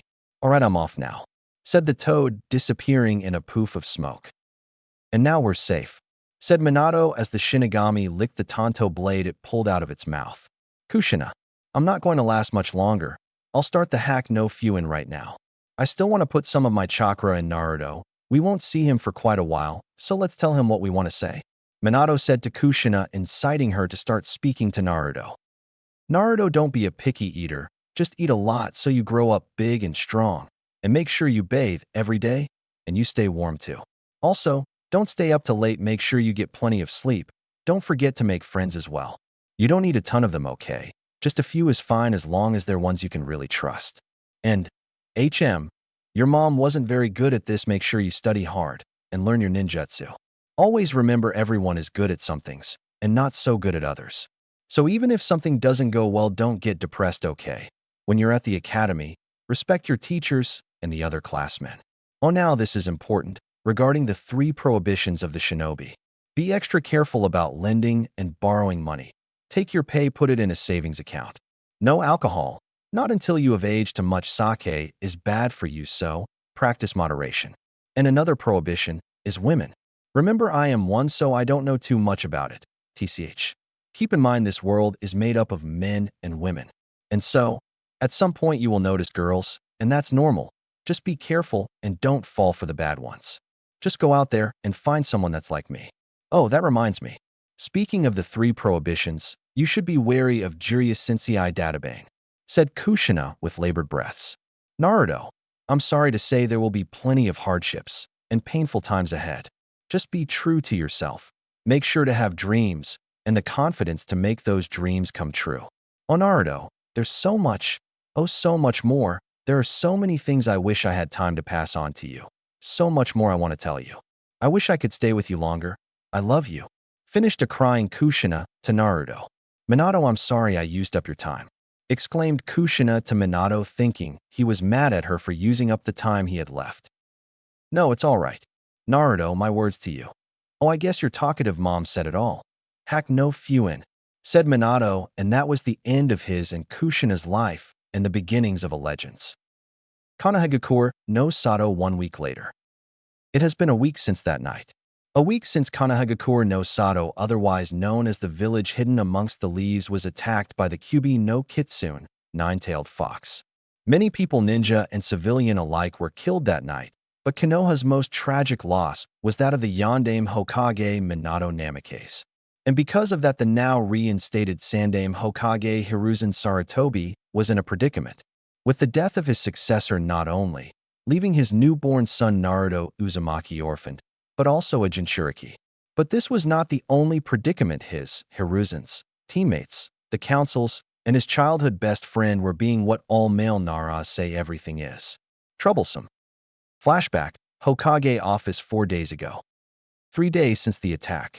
3 long days of disorder and mayhem, in which he was forced to take office again at the untimely death of his predecessor. 3 very long days of the most grueling and ancient tortures known to man were inflicted upon the old man, and he cursed Minato for making him take back this position he gladly gave up. What were these tortures forced upon the old Hokage, you ask? Of course, it is the murderous meetings with the vicious, bloodthirsty village council. Well, it was the civilians trying to get the power. The shinobi were still trying to see who was left in their ranks, seeking to grab power with the loss of their Yondaime Hokage, and the Sandaime had to rein in these fire-breathing demons to make sure they got nothing. Searching the law books and history of Konoha, he knew so well to make it impossible for them to get anything. And then there was the most heinous of terrors that sent a shiver down any Kage's back. It came straight from the 9th circle of hell, and it stayed with them until death or relinquishment of office. Yes, it is none other than the dooming paperwork. He sighed, facing away from the mountains of paper that littered his office once again, as he gazed out the window into the afternoon air to see his destroyed but recuperating village. Despite what many would think, he had not been glad to don the robes and hat of office again. But he knew Minato did the right thing. He wished so badly. The sky was the blue shade closest to the now past Namikaze, Senju, eyes, and now it was made jealous by his son's eyes. Speaking of the boy, he wished so badly that he could hide him away from the world, protecting the heir of Minato and Kushina from the cruel world, but he couldn't. If he was anything like his parents, he would always be the center of attention, and of course demand much socializing with others. But he couldn't very well put him into an orphanage because he knew he will be neglected after this meeting he has to go to. He knew he couldn't take care of him because the council would absolutely try to make sure he had as little contact with the child as possible. That much he was certain of. He needed to stay on the council's good side for now, even if they held no official authority, not only to protect his unsteady position, but to be able to protect the sun-kissed blonde-haired child. He couldn't give him to Jiraiya or Kakashi because that would draw too much attention to them from enemies outside the village and from within. He couldn't think of who to give the boy to protect him and raise him into a fine young man, or if he wanted to into a shinobi, even though that would be inevitable with him being a Jinchuriki. Then Hiruzen remembered Minato was adopted, so that would mean that he may have biological family on Minato's side still around. That gave the old Hokage an idea that would rock the foundations of Konoha and the elemental nations for many years. "Yo, Panther," said Hiruzen, which caused an ANBU with a panther mask to appear on one knee waiting for her orders. "Fetch Dr. Asagi for me," ordered Hiruzen. "Hi, Hokage-sama," replied the female ANBU member sunshining to the hospital. It took all but 5 minutes for the ANBU to return with the doctor both in kneeling positions in front of their Hokage. "You asked for me, Hokage-sama?" questioned Asagi. "Yes, I did. Hyo, you may leave," said Hiruzen to the female YNBU member, who left right away. "I asked you here because I have a mission for you," started Hiruzen, getting Asagi's attention. "What type of mission, Hokage-sama?" questioned Asagi. "This mission will be classified an S-ranked secret. I want you to do a blood test on Minato Namikaze," stated the Sandaime, seriously getting a shocked look from Asagi. "May I ask why, Hokage-sama?" asked Asagi. Hiruzen got up from his desk and walked to the door and motioned for Asagi to follow him. They exited the office to the hallway and walked down the corridor till they reached a room guarded by ANBU, one with a Hitsuji mask and one with a Ryu mask. The Hokage nodded to the 2 YNBU who bowed to him as he opened the door and walked in with Asagi right behind him. When they were in the room, Asagi noticed it was a nursery, and in the middle of the room up against the far wall was a bassinet that had a small blonde child in it sleeping. Asagi also sensed that there were 4 other additional ANBU in the room guarding the young child. Hiruzen walked over next to Naruto and said, "This child is Naruto Uzumaki, the new Jinchuriki of the Kyuubi no Kitsune," said Sarutobi, getting a nod out of Asagi, who already knew that from being the medic at the scene the night of the attack. "As you already know, he is the child of Minato Namikaze and Kushina Uzumaki, as you were running tests on him to see if he was healthy 3 days ago." Getting another nod out of Asagi. "What I want you to do is going to be an S-ranked secret.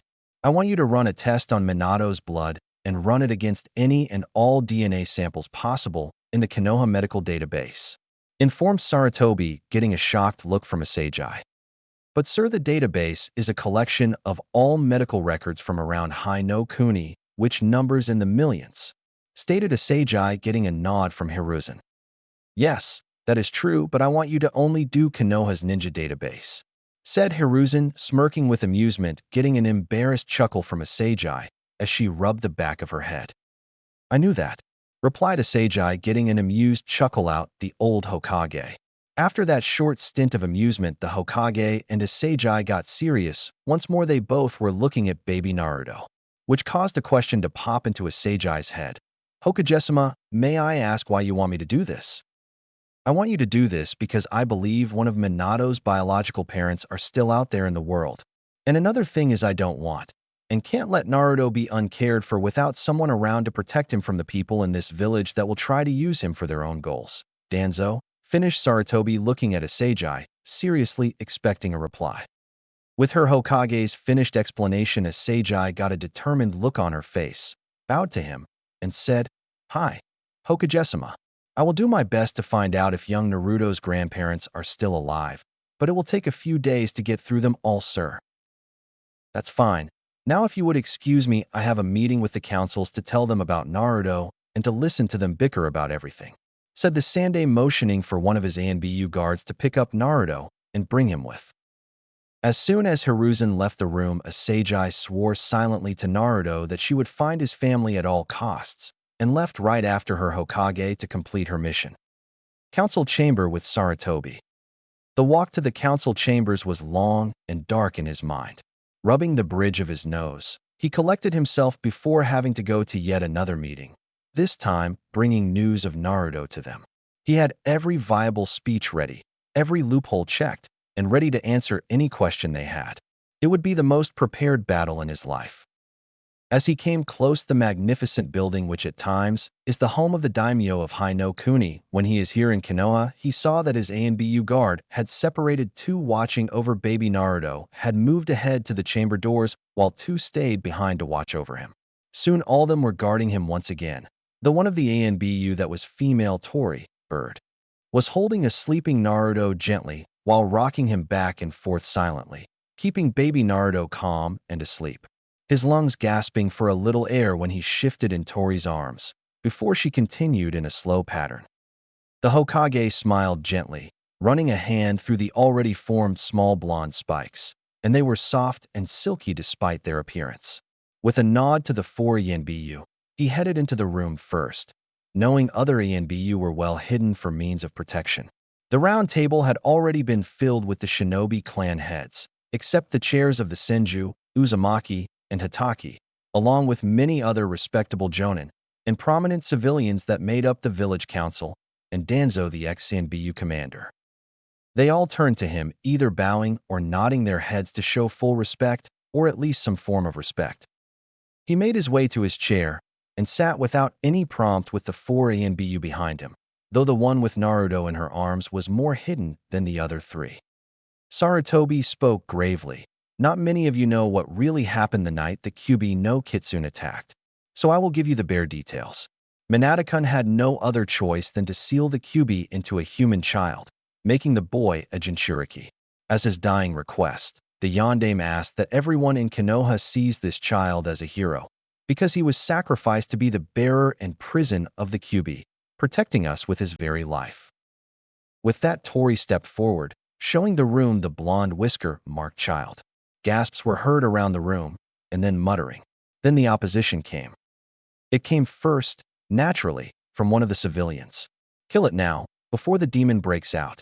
Many of the other council members agreed to this point, though several stayed silent, looking at the child with scrutinizing eyes, not so easily swayed by the emotions like their counterparts. The ninja in the room, however, stayed quiet. Many already knew who the boy was. The looks were a dead giveaway. And they knew who the boy's parents were, so that was another giveaway. One of the civilian counselors, a haggard elderly woman, turned to the silent ninja in the room, mainly to their Hokage, and asked in a voice that oddly quieted and gained everyone's attention. What do you think? You are after all the experts on these things. We know nothing of these skills, or what it takes to keep the demon secure in the boy's body. That actually shocked the shinobi that a civilian would come to them for an opinion in something they knew more about, instead of making their rash judgments again. But even more shockingly was when Kizashi Haruno answered the woman matter-of-fact. The boy is human, not the fox, and the seal will hold. The yondaime would never place a faulty seal on a child. And as once being a shinobi and a longtime friend to Minato, I know that his seal mastery was the best. It rivaled, if not surpassed, his own sensei, Jiraiya the Gama Sannin. The boy is the only reason we live at this very moment, and we should honor the yondaime's last wish and celebrate the rising of a hero. Finished Kizashi, getting nods of agreement and appreciation from the shinobi in the room. All the Sandaime Hokage could do was smile appreciatively at Kizashi and send him a nod of thanks. Kizashi nodded back to the Hokage with a small smile also on his face. But the happiness was drained from the shinobi of the room once Danzo decided to put his 2 cents in. Hiruzen, I ask that you give the Jinchuriki to me, so he can become a weapon for the village? Asked Danzo, who got glares from some shinobi and agreements from some of the civilians. Hiruzen looked at Danzo with blank eyes and a stoic face and said, no. The boy will not grow up to be an emotionless weapon just for the good of the village, as you will put it. He will grow up to make friends and have a happy life and be seen as the hero the yondaime asked him to be, said the Sandaime seriously, glaring at Danzo with a little bit of unrestrained age. Just to be clear, if anything in this meeting is spoken publicly, everyone here will be charged with treason, stated the Sandaime to everyone. The civilians were sweating a little at this. You are all dismissed, said Hiruzen. Kanahagakura Hospital, November 25th. It has been a month and a half since a Seijai was assigned the mission to find the late Yondaime Hokage's biological family bloodline by testing his DNA against tens of thousands of shinobi and kunoichi over the last 50 years who are alive or have died in recent years.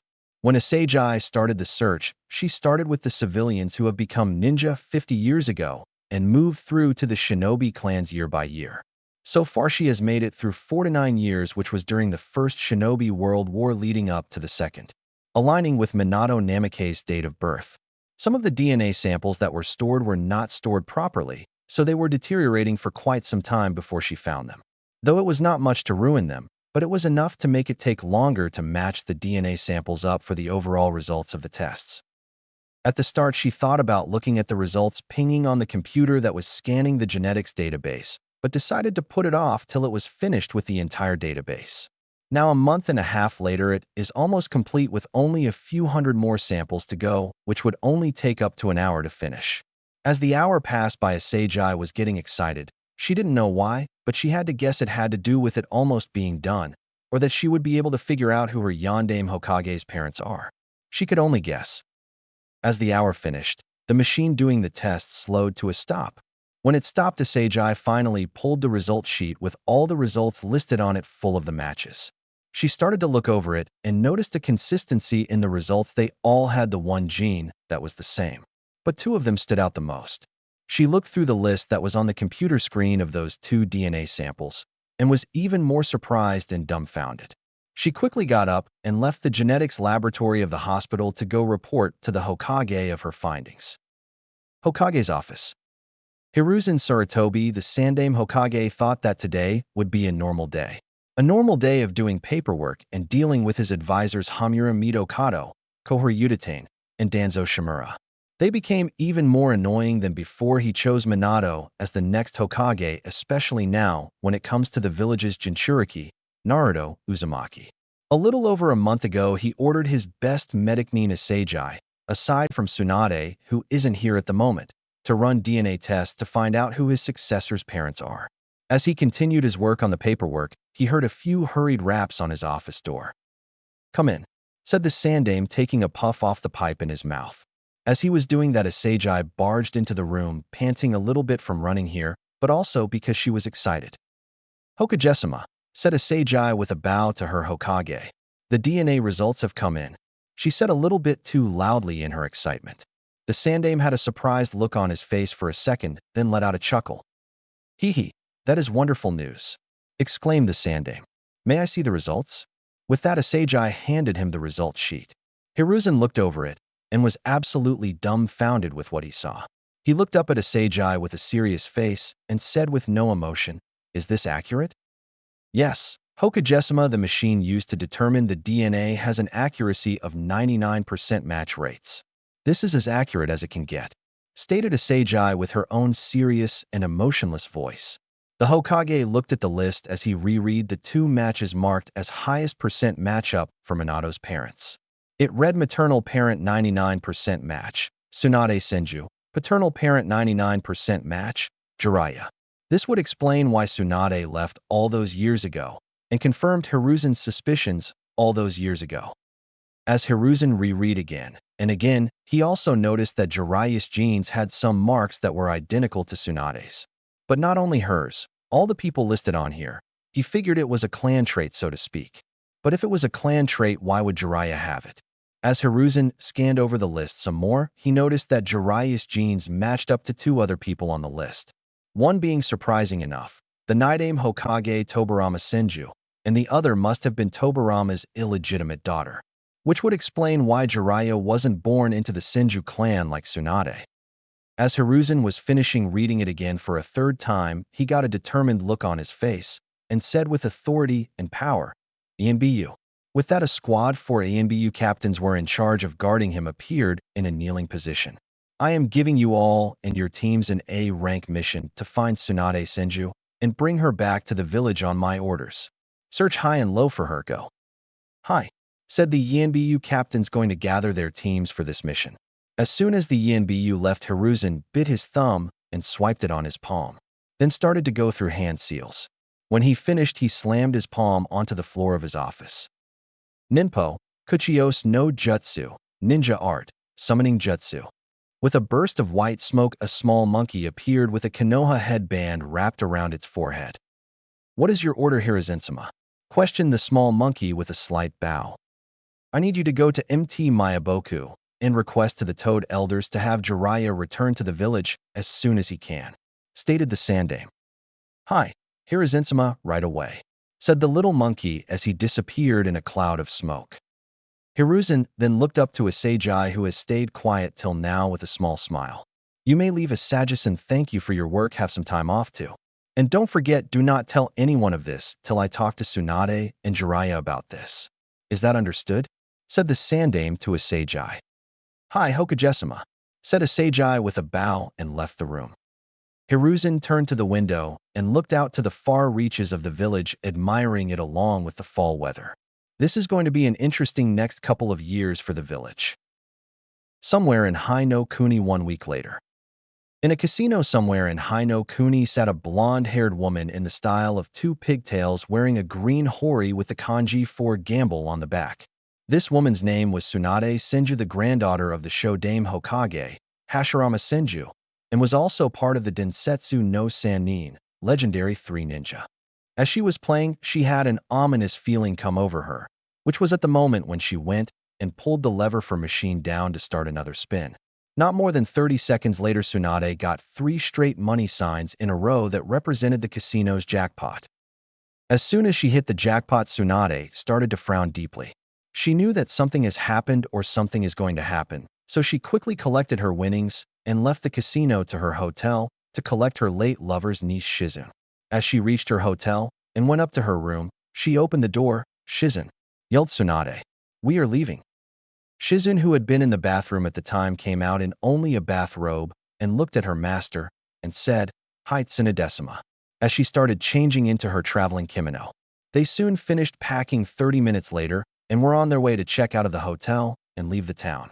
As Tsunade was walking down the street, she stiffened a little when she felt the presence of 4 Jonin-level chakra signatures close by. No doubt they were ANBU, because as she looked in the direction of the signatures, the ninja were well hidden. To stay hidden, she put an undetectable Jinjutsu around her and Shizun so they can escape. Her and Shizun quickly made their way out of the town on their way to the next one. Yuno-Kuni, hot water country. In the country of Yuno-Kuni, a country famous for its hot springs and famous spas, one of Konoha's strongest ninjas sat peeking through a hole in one of the walls separating the male side of the hot springs and the female side. Jiraiya, if the Densetsu no Sannin, legendary 3 ninja, was looking at all the naked women bathing in the waters hidden from public view, giggling like a little schoolgirl while jotting down notes in his notebook. He is also the author of the world-famous Aika Paradise novel series and the not-so-famous tales of an utterly gutsy ninja.